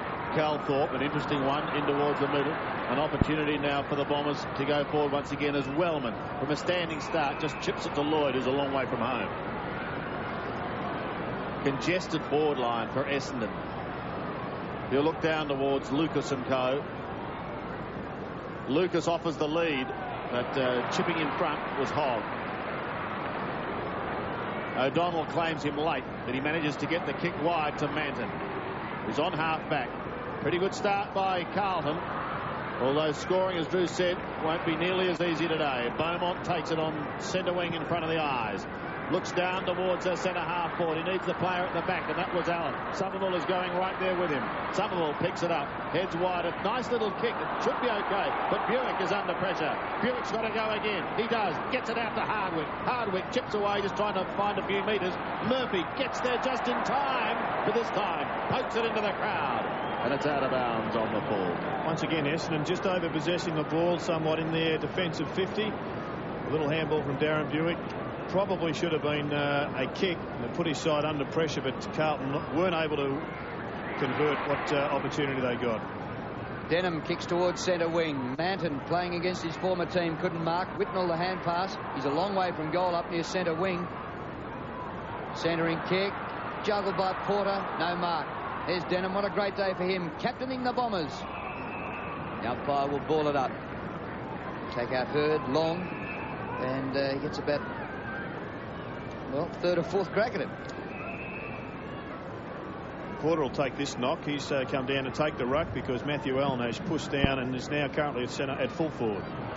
Fletcher shows agility and versatility. Bradley at the back. An interesting hand pass to McKay. Back to Bradley again. The two South Australians combine. Kick up towards half forward. Wellman spoiled for Fletcher. Pokes it down in front of Hardwick. He's had a pretty good season, Hardwick, as he goes towards centre wing, and Barnard takes the mark. Not quite as ferocious looking now as the hair grows. He goes towards Lloyd. Belted clear of him. Pushed down towards Regola Renshaw. Right there with him is young Chris Massey. And there'll be a throw-in on the outer side. A bit of a gloomy old day starting to unfold here at the MCG. But a good day for football despite this swirling breeze. And a good tight opening. It's what we want to see. No effective winner trying to pluck it out of the air was Justin Blumfield. Brown is working hard. He'll be asked to do a lot of that today. Massey is in there too in the thick of things. Ronnie DiUlio locks it up. And umpire Darren Goldspeak, the 33-year-old accountant, will come in and take charge. Well, he hasn't had to add up too much today, the accountant. 2 behinds, plays 1 behind.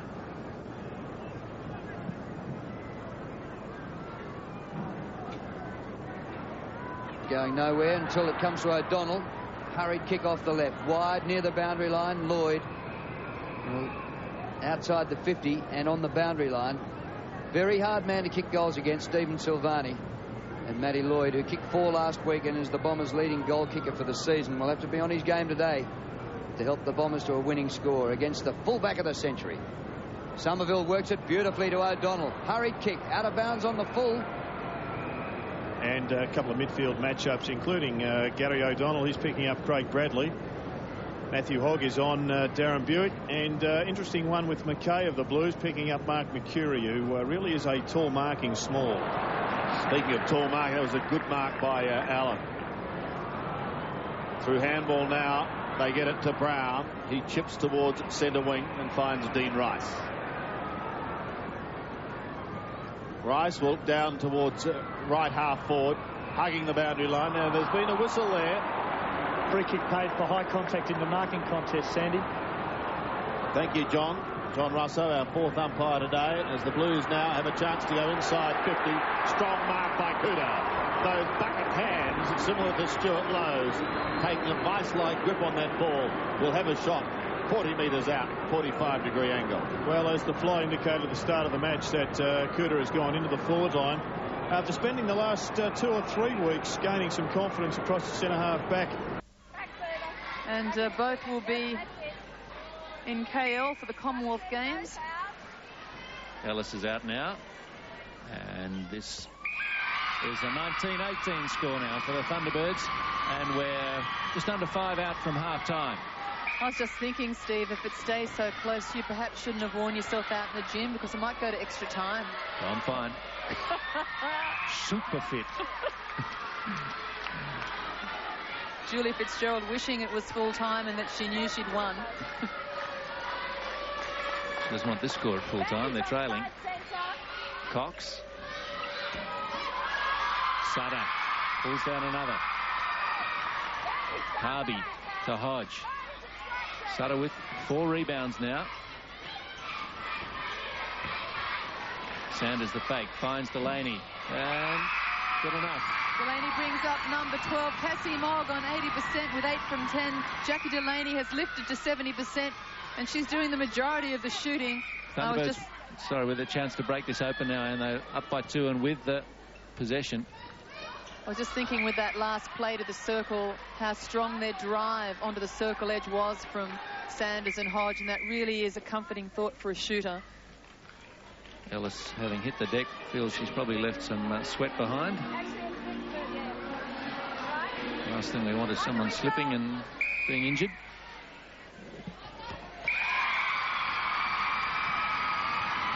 Delaney kicks it out to 3.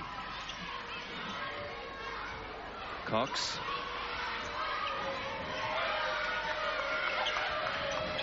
And Wag or Harvey having a dip.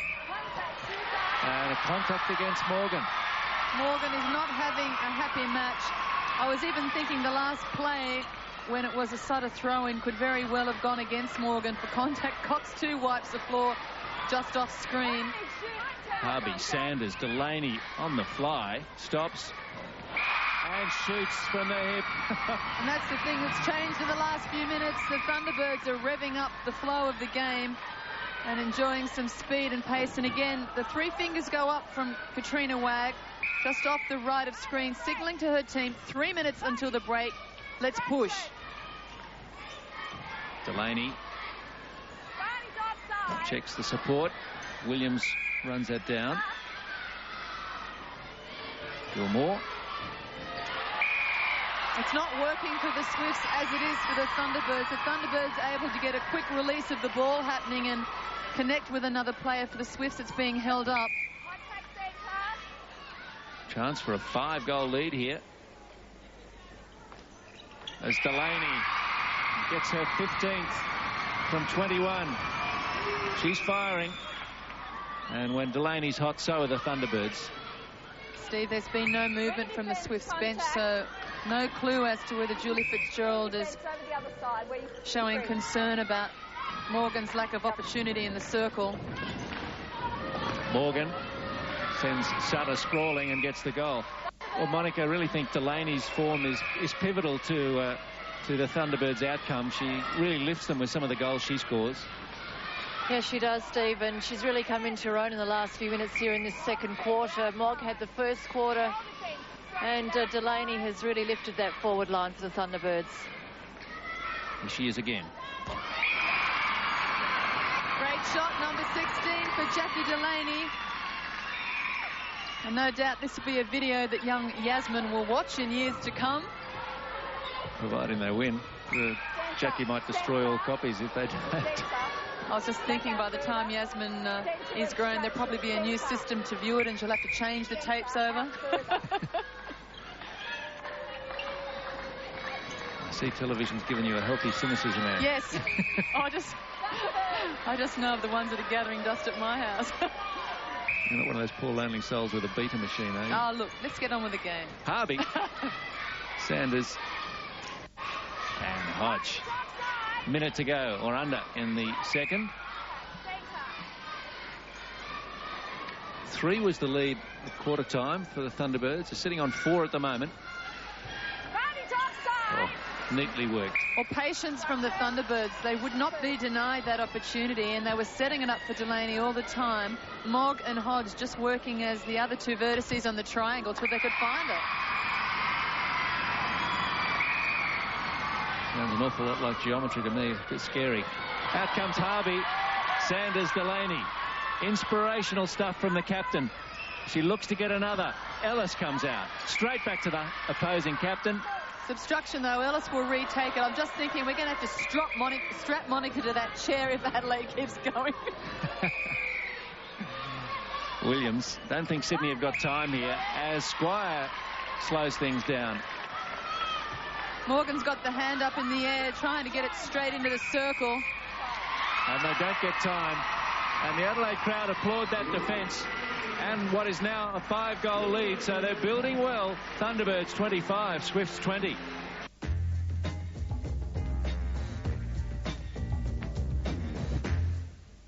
Well, the stats don't tell us a lot. A lot of them are pretty even. I think if you just go towards the bottom, attempts and score, you see that Thunderbirds have had 5 more attempts, and that is what they lead it by.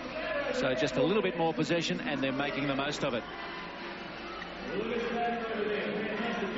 Well, Monica Krafchek, it's there for the Thunderbirds to win, isn't it? 5 in front at half-time. Defensively, the Thunderbirds are doing very well, Stephen, and I think Squire has performed admirably against Katrina Wagg. Sutter, again, inspirational. Harvey has created so many opportunities for the Thunderbirds forward line, and Purser, I think, would be absolutely dying to get on, but Mogg and Delaney are doing very well for the Thunderbirds. So all credit to Liz Ellis and Williams. They really are making it hard for Delaney and for Mogg. Thanks, Monica. We'll begin the second half. Sanders with a smile with the first centre pass. Hodge back to the centre. And Mogg. Sanders finds Delaney. Just looking at the stats for the first half, the Thunderbirds 8 from 10 through Cassie Mogg at 80%. Delaney has lifted from 57 from memory earlier in the match to 75 at 18 from 24 for the Swifts.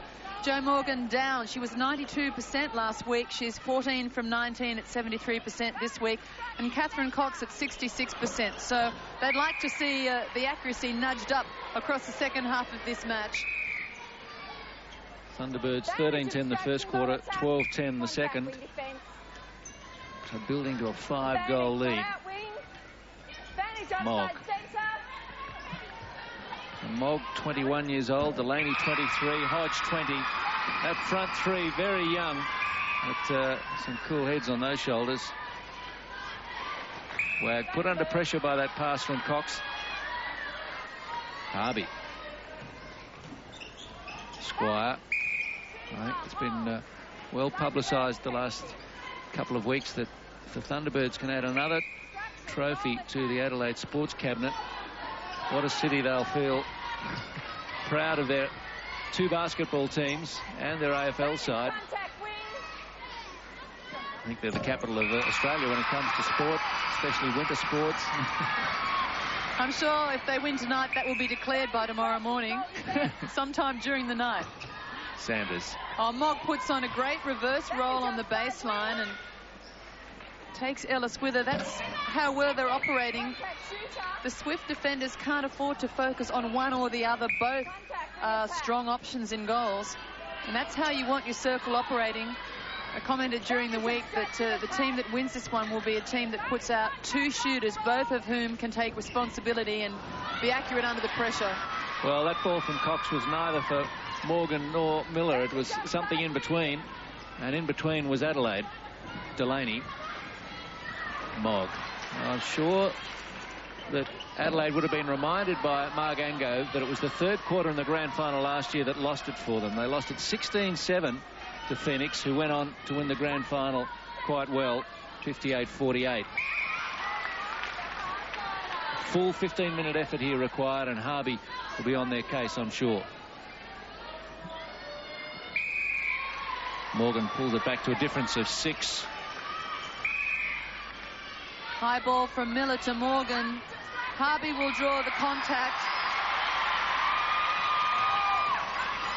Squire hits the deck. Delaney. Obstruction, wing attack. Hodge. Oh, nice roll. She's done that move more than once, and Ellis didn't tag it, but gets the intercept. Must have been on her mind that she's been beaten by the move a couple of times, and she thought, okay, I'll go the next line of defence over the shot. Harvey protesting the call, but really had no case. Gilmore.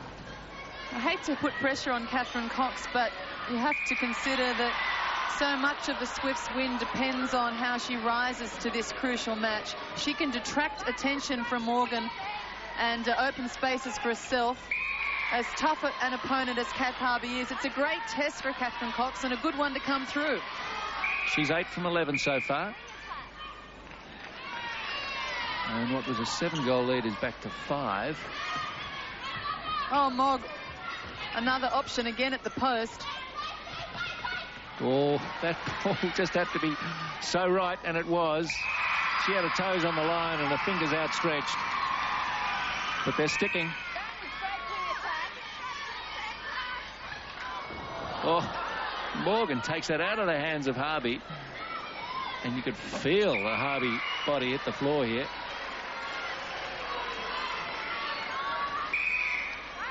Harvey in good position, but too close on Morgan to get a piece of that. And she did hit the deck, but she was up just as quick. Gee, she's covering some ground in this match. I've watched her several times swing from one side where she's marking Cox to the far side of the court to try and take an intercept from Wag. 4.5 gone in the third. 29-24 Adelaide. Advantage, contact, wing defense. Contact, goal defense, pass or shot. Contact against Williams, so Delaney goes for the walk.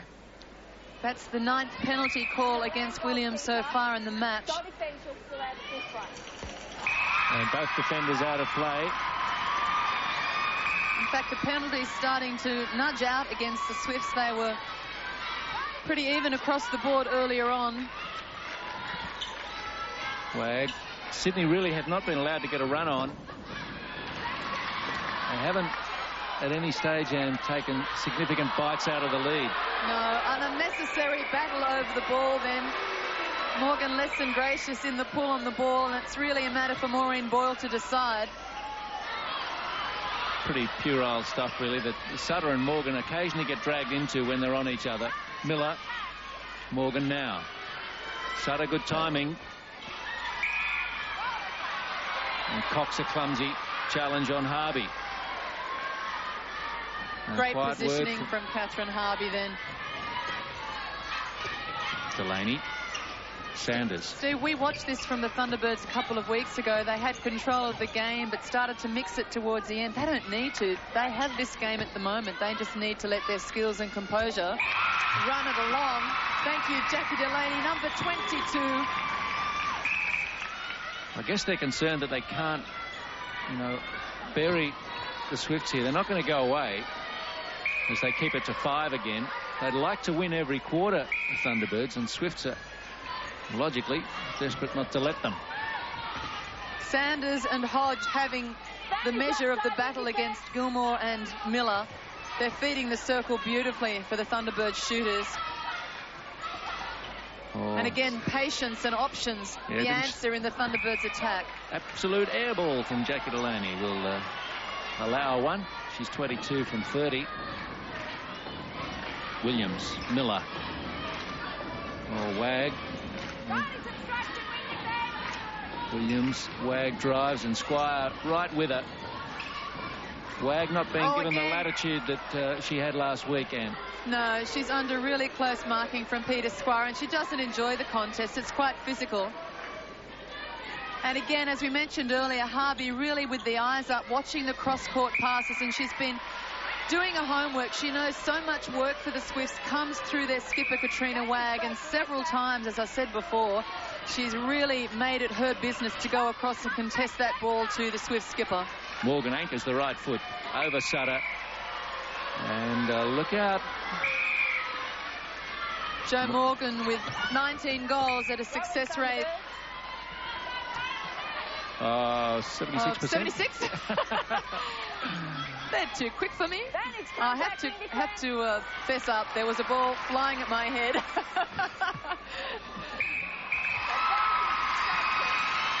Okay, Cassie Mock, 71% success rate, 10 goals, 1 rebound, 3 penalties.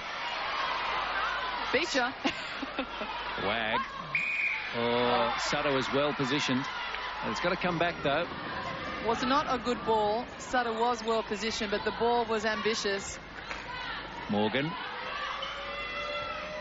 And, Steve, as we mentioned that Harvey is making it her business to mark Wag and to move across the court to take her on, it raises the question that if she's doing that, Catherine Cox must be opening up. So the vision from the Swift shooters has got to raise a level to give the impression it's going to go to Wag, then plug the circle to Cox, use it to their advantage. Williams temporarily with a head down, and the ball found Delaney, but she dished out to Hodge, where she clashed with Gilmore. It's all on.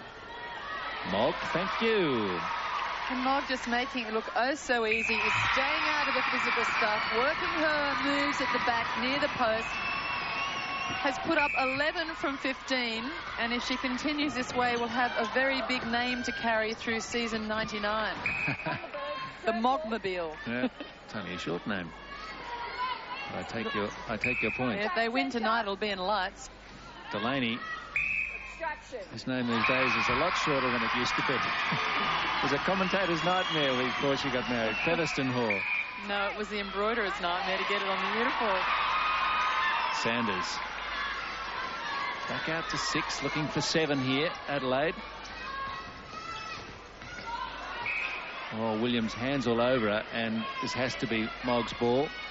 And the penalty count is, well, they've given away about 10 more. Dangerous time for Sydney. Adelaide looking to have the goods. Ellis. Gilmore. And as Sydney look at this 7-goal lead, 5 to go in the quarter. Monica, what are the key clashes for you? Who do you think's winning duels out there?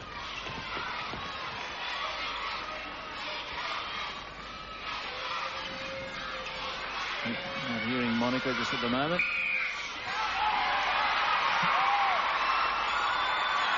Harvey, we'll come back to that. Swifts are going to have to get their minds off misfortune and spoilt plays and umpiring decisions and keep the drive coming. You can see Ellis there wanting to get on with the job. Every time their minds go back to something that's been an error, they're losing ground. They've got to stay in because it's still within touch. Be positive.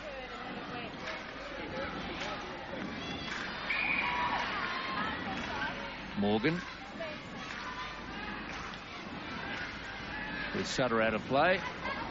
And well short. Harvey runs that down. That was a tentative shot from Joe Morgan, really. And a very poor follow through the hands. That was able to be taken as a rebound.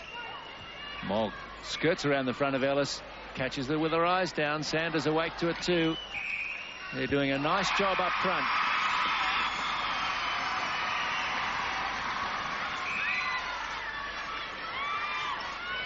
Miller. Oh, Cox outpaced Harvey for a change, but Harvey says, I'll have that. Rebounds fairly evenly shared. And we thought Swifts might win that category. Or even the speedy Sanders can't overhaul that one. The rebounds are 9-7 Thunderbirds' way. Gilmore. Wag. Close marking everywhere. Okay. Harvey picks up. 8 the lead. We'll try and get back to Monica. Monica, the key clashes on court for you. Who's winning? Key clashes, I think, at the moment, Morgan and Cox up against Sutter and Harvey. And I've been quite interested in the duel between Peter Squire and Katrina Wag. I've been watching Squire just follow Wag absolutely everywhere and trying to cut her out of the game. Mon, would you agree with me that Harvey's also paying close attention to Wag, but the Swifts aren't picking up on the fact that if she's having a go at Wag, Cox must be available? That's right, yes. The focus too much perhaps is on cutting the vision down for Wag, and Cox is roaming quite a bit in the forward line, but they're not using her enough, Annie. I'd have to agree with you on that one. And Mogg, by comparison, is being well utilised. 13 from 17 for Cassie Mogg. 2 minutes out from the third break. And they're breaking it open, I think, the Thunderbirds. Crunch time. It's not the 13 goals for Cassie Mogg that's that impressive. It's the way she's blending with Delaney, opening spaces for her fellow shooter and just looking very comfortable in what is a very experienced field. Well, the Swifts got it back to 4 at one stage in this, the third quarter. But now ominous at 9. Offside call. Delaney. Sweet shot brings up the quarter century for Jackie Delaney.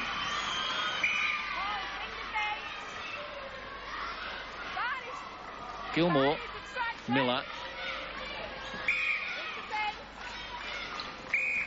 And Steve, I can't help glancing across to the Swifts bench, and I noticed that Nerida Stewart and Victoria Saywell are missing, so perhaps they will pull the reins for the final quarter to see what they can salvage. Harvey or Ellis has a good go. Lick and Liz nearly landed in Thunderbirds bench. Hodge. Oh, Sanders stopped, went again. It's lucky she's quick to change her mind and direction, isn't it? Because Yeah. that was down the throat of Katrina Wagg. Could just about write that in as a turnover, but she still made up for what looked like a poor piece of judgment. Mogg.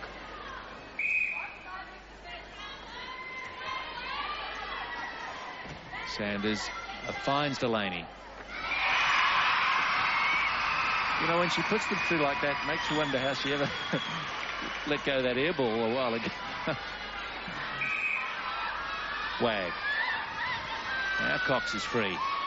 A huge shot from Catherine Cox, just too much on it. And Morgan was out of court. Don't think the Thunderbirds can get it down the other end to get away another shot, but they're going to have a good go. Ellis there to block it. Ellis has been immaculate. She's been giving them plenty of opportunities. You can't fault her. Well, the Thunderbirds have got this by the throat. They led by 3, then by 5, and they've doubled their half-time lead.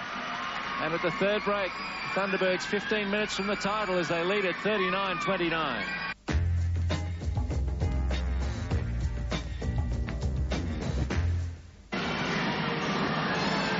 Maureen Boyle just sorting out the changes, and I think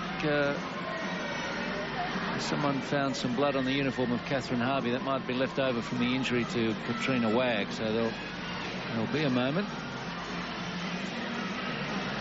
And I guess we can talk you through the changes. Nerida Stewart is on, and Joe Morgan is off, so Stewart the new shooter for the Swifts. Saywell is the new centre. Miller's been benched. Ellis and Williams have swapped. So Ellis out to goal defence, Williams back. Joe Morgan will sit out the last 15 and hope that her teammates can pull a rabbit out of their hat. But 10 goals against the Thunderbirds is a lot to be giving away. And just taking a look at the shooting stats, Cassie Mogg at 76%, equal stats with her goal attack, Jackie Delaney, 13 for Mogg, 26 for Delaney. For the Swifts, Joe Morgan was 19 from 27 at 70%, and Catherine Cox at 62% with 10 from 16. So it's not the statistical picture the Swifts would have wanted for in the grand final, particularly given their accuracy last week. 92% for Morgan, 71 for Cox in the preliminary final. Mogg works it to Sanders. And Ellis pulls down the rebound. Well, some changes made by Julie Fitzgerald. Monica, can they do the trick? 10 goals can be turned over, Steve, and I've seen it happen before, but I'm hoping that this margin will stay till the end of the game. Where's your impartiality? Impartiality? I've learnt that from you. I think Delaney. It's pretty balanced. One born in Adelaide, one raised in Sydney. One an attacker, one a defender. You've got a balance. What are you whinging about? Okay. You can be Mr. Impartiality. That's it. Yeah. Stewart through her hands, but it was off Sutter in the mind of Sharon Burge, so stays with Sydney. Well, Adelaide have to lose this as they're in a prime position here.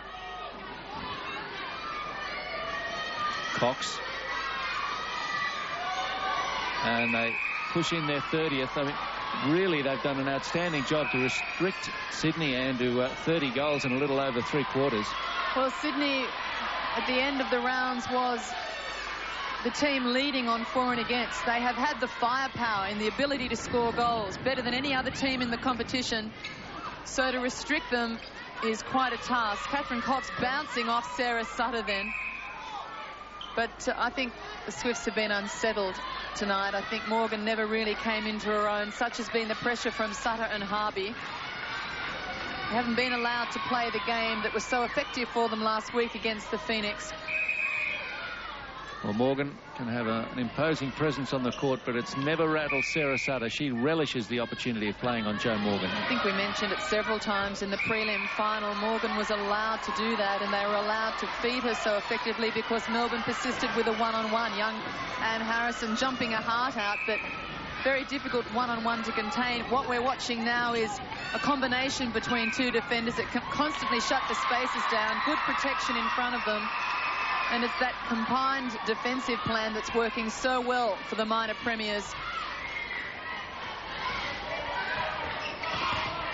Penalties. Well, Thunderbirds have caught up a little to the Swifts in that department. Only 4 more from the Swifts. And the intercepts nice and even. Turnovers not much in those either. But they've been a little more accurate, Delaney and Mogg. 54 shots to 46. So they've had 8 more shots and lead it by 9.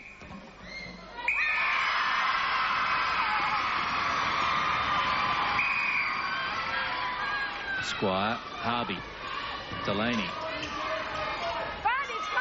What a luxury for Margangove not to have to make any changes. She was so sick she wasn't able to make training on Wednesday night.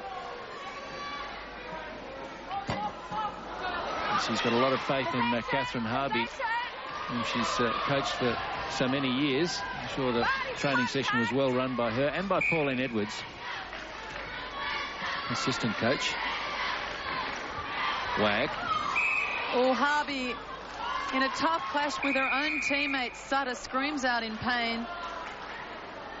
And it's a knee, that left knee that she's holding. That perhaps isn't the injured part. Well, that's the end of the incident. Harvey and Sutter clashed just prior to that in trying to shut off the space. There's a lot of concern here for the Thunderbirds captain. As soon as that happened, she goes for a bit of a walk on it. It's not right yet. As Jim Mack assesses the damage. Let's take a look from another angle. And again, we just see her hit the deck, but she ran straight into Sutter, and it was a heavy clash. And she cried out in pain instantaneously. Takes a lot to stop her, as we've noted across the season. I think the only other worst injury we've seen was in the warm-up before the Sydney game. Do you remember? Yeah. Our viewers didn't have the benefit of seeing it, but I think we told them about it. Cleaned up by Squire that day. So now that she's all right. That'll be Squire and Sutter off the Christmas card list now. And it's Adelaide's ball. Adelaide hungry to push this margin out.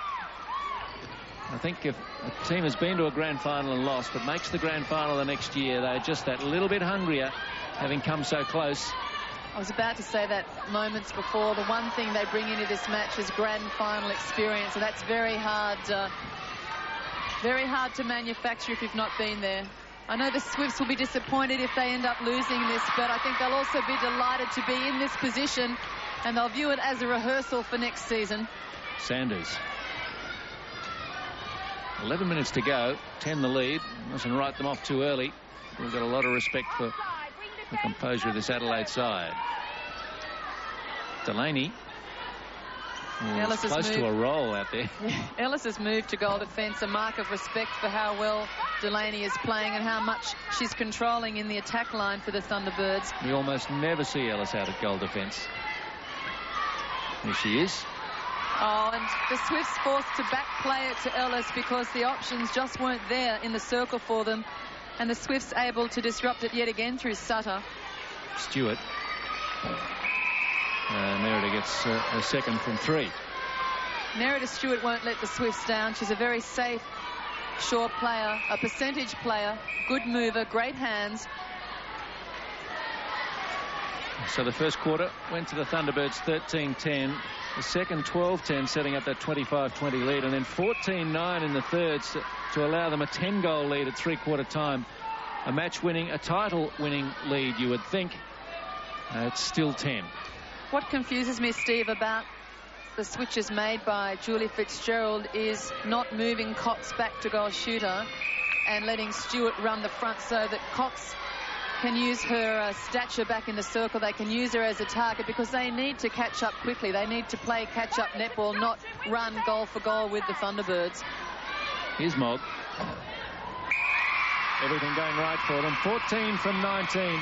It's not a huge total for her, but the work she's done and helping to set up Delaney, done enough to draw attention away from Delaney at times. Turnover though. Ellis. Saywell. Cox shut out of the play. Squire and Harvey working to close off the space across the transverse line. That's been the story all night for poor Catherine Cox. A lot of attention played to keep her out of the picture. Oh, brilliant. Just a touch from Sanders. She knew that was all that was needed. Not sure why that came back, but Sharon Burge felt it needed to. Harvey's got a knock on the other knee now. Mogg.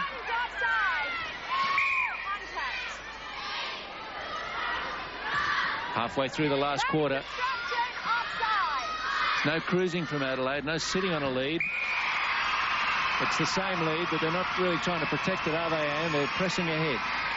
Yeah, there is a sense of urgency in the camp to go on with it. It hasn't been a mistake-free performance from them, but that's what grand finals are about. They're tough. And you earn your places and your spaces and you make your mistakes along the way. Disconcerting noise from someone. I was hoping a grandstand wasn't. Yeah, it was thunder noise. Sydney awash. I think that might have been the Amy Adelaide Thunderbird cheer squad revving up. Yeah, here they go. Here comes the Thunder roll.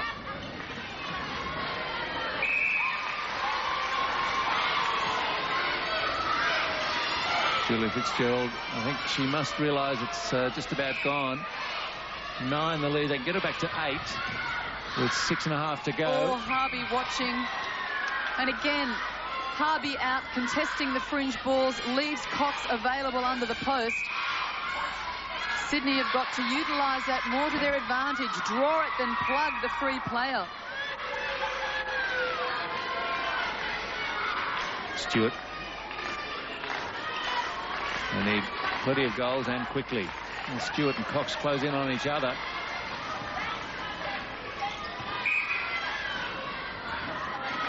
Now, the longer it takes the Swifts to score a goal, the harder it gets. Number 14 for Catherine Cox at a success rate of 63%. 2 penalties against her, just the 1 rebound. Sanders. Back out to Mogg. Hodge. Other teams would love the pace of Sanders and Hodge, wouldn't they? Oh. Ellis picks off another one. And how hard must it be with that type of speed coming down onto the circle, ploughing down onto you. And the penalty advanced, but that's in the bleachers.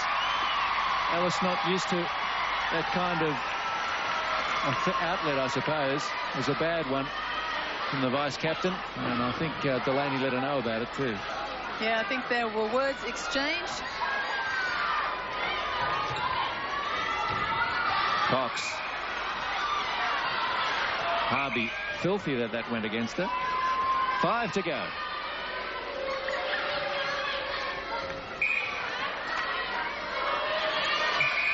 And Cox. Well, just under 5 to go. 7 the lead. Is it impossible, Monica? Not impossible. Right about the 8.5-minute mark, I noticed that a few of the Swifts players have dropped their shoulders, but they've got a bit of a hurt in their step there. You can see Wag really trying to put pressure on that ball as it's going down court, and Ellis is putting on pressure as well as far as the circle goes, covering Delaney the whole time, so they can do it. Delaney. And Ellis with the help of Williams. And here they go. Cox is a little more fired up now. I haven't seen Wag lose intensity at all throughout the game, but Cox seems to be on a mission of her own, and I think the angst we see from Catherine Harvey is a testimony to how tough it is out there at the moment. How many times has she hit the floor here? Plenty. She gets up every time. And Harvey's called for time. Nerida Stewart picking up the crumbs and driving through Harvey, who'd set up the block. Well, absolute hip and shoulder from Meredith Stewart driving through Harvey. But, nothing given by the umpires that saw it clearly enough and were happy with what transpired. The alarm bells won't exactly be ringing, but 4 minutes to go and 6 the lead. Ooh, it's doable. Ooh, they're just making it interesting, aren't they? You've still got to favour the Thunderbirds heavily, as they have possession now. 4 minutes left, 43-37. Sydney desperate for a turnover. Wag bumps into Squire. Mogg. Will the Thunderbirds try to slow it down? Hodge.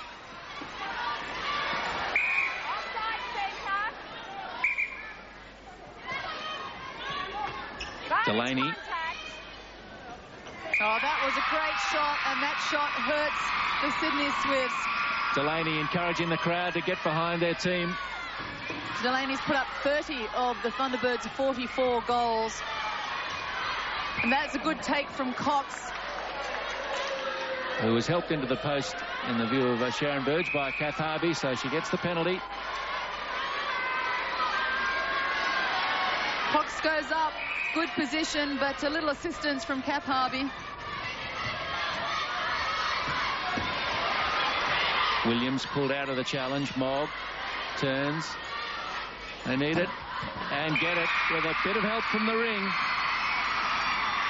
Mogg sucks in the big ones as we got under 3 minutes left, and all players must be exhausted as Cox runs onto a beauty. And the scoring freeing up a little. Yeah, the intensity is just coming off the Thunderbirds' back line, but I think they're confident in the scoring rate of their forwards. Hodge.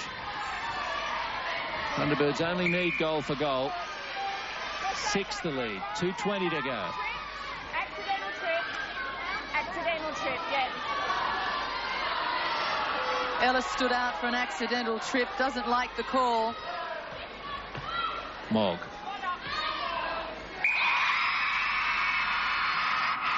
Are they safe now? Cox, Wag, and Stewart. Sutter, desperate as ever.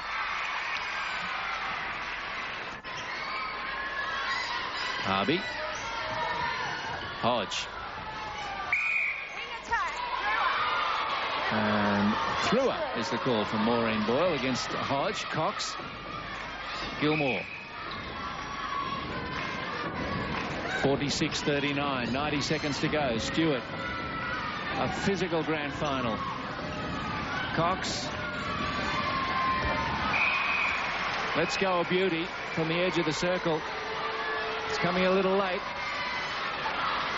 Sydney protesting that the ball is getting back to the circle too slowly. Harvey releases a beauty for Mogg.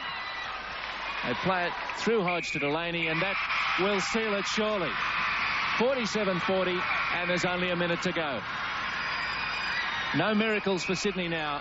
It's going to be Adelaide Thunderbirds who take this grand final. Ellis, it's written on the faces of the Sydney players.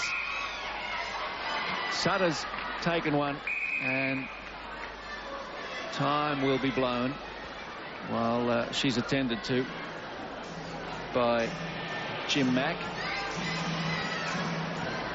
I think she ran into the elbow of Catherine Cox. Didn't look to be too much deliberate there, but all the aches and pains will disappear in a minute or so. They're wanting to celebrate early, the Thunderbirds, but they've still got a minute to go. The crowd's going to set up a 60-second din here. They're very disappointed, Sydney. They've given it a good go, but Thunderbirds, warm favourites that they were, are running it home. Delaney, 32 from 45 for the ever-so-cool Jackie Delaney. Difficult to go past her for player of the match. Heads down from Sutter. I don't know if she can even see the ball after that last knock. It doesn't matter. 48-42. Timekeeper will be out of his chair momentarily. Sanders. Hodge. Harvey, he's up. The crowd can see him. Delaney, Mogg. The miss doesn't matter. Gilmore. There it is. 48-42. National League champions, the Thunderbirds.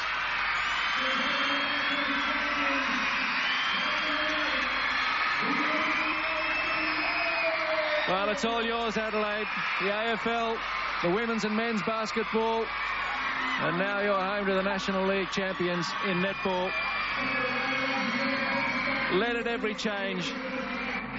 13-10, 25-20, 39-29, and they win it by 6. A gallant last quarter from Sydney. They came at them. Angove and Harvey together for so long. So many seasons of netball. This is one of their finest achievements together. Harvey into the crowd, friends and boyfriend.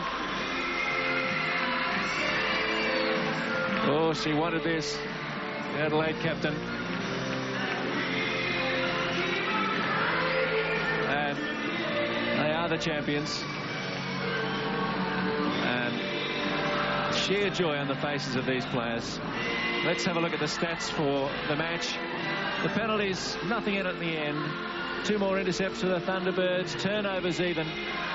But 67 attempts to 61, and they won it by 6. So just those few more attempts resulting in the score that favours the Thunderbirds. And I'm sure that Katrina Wagg is a very disappointed captain when she talks to Monica. Commiserations, Katrina. It really was a great game. It was a very tough game right from the first whistle. I think we really put our heart into it tonight, but we just weren't good enough on the day. You came within 3 first quarter, blew out again 5 half-time. That third quarter you had a bit of a run, but it just seemed to drop off halfway through the third. Yeah, I don't know whether it was stamina or maybe we just didn't want it enough. I don't know, but we tried really hard and we fought back really well in the last quarter. I think we can be proud of that. Mark Angove during the week for the Adelaide Thunderbirds focused on you as far as cutting you out of the game. Did you feel a lot of pressure here tonight? Not more than any other game, Monica. No, I mean, it was just a really tough game. It was grand final. We had a couple of young heads on court. Maybe a few passes went astray that shouldn't have. But all I can say is that we've come a long way since 1997. I think we can be proud of that. Positives are that you made the grand final. Good future for 99 then. Sorry, I didn't hear a word you said. Good luck for 99. Oh, thank you very much, Monica. Well, it's nice to see that. Nice to see she can smile. And Sharon Purser didn't get on court. I'm sure she's disappointed, but pleased for the team. And no one is more pleased than Catherine Harvey with Anne Sargent. Thanks, Steve. Well, National League champions, how does it sound to you, Catherine Harvey? Sounds great and feels fantastic. We've been working hard for this, and it's just a dream come true. I'm ecstatic. I feel privileged to get the interview. I thought the crowd was going to sweep you up. Who got the first cuddle over there? My boyfriend Corey did it, and my family. So, you know, the support here tonight was just magnificent, and probably in those last few minutes really got us home. The crowd was superb, but really your performance on court, you must have put out what you wanted. You were effective in shutting down Morgan, so much so you removed her from the game. Yeah, we were reasonably pleased with that effort, and, you know, a lot of people said our strength was the balance all over the court, and I think that certainly showed tonight. It was a great team effort. There was a question mark for some people over young Cassie Mogg, whether she'd hold up under the pressure of this match, particularly against Liz Ellis. My goodness. Outstanding performance. Cassie certainly exceeded my expectations, and to be steady in such an important game as tonight is a credit to her and a credit to the players around her. Adelaide's on a bit of a roll in sport, Harbs. Are we going to be calling it Harbs City by tomorrow? I don't care what you call it. I'm just going to enjoy it. And as I said, it's fantastic. The support we've had here tonight was just magnificent. Congratulations, the Commonwealth Bank Trophy. Thanks. Sounds nice. Well, the celebrations, I'm sure, to go long into the night for the new 1998 Commonwealth Bank Trophy winners. If you'd like to catch that match again, it's on at 5 o'clock tomorrow on the ABC. Our next netball will be the National Championships. Saturday, October the 10th will be a big day indeed as we bring you the 21 and under netball final, followed by the first game of the new National Basketball League season and the open final of the Netball Nationals, followed by game 1 of the WNBL. A huge day for court sport on the ABC. The Netball Nationals, by the way, will be played here at Etzer Park in Adelaide. I'd like to thank my main partners in crime, fellow commentator Anne Sargent and senior producer Michael Hines, and all the ABC crews around Australia. Look forward to your company next time on ABC Sport. I'm Steve Rabilliard. Goodbye for now.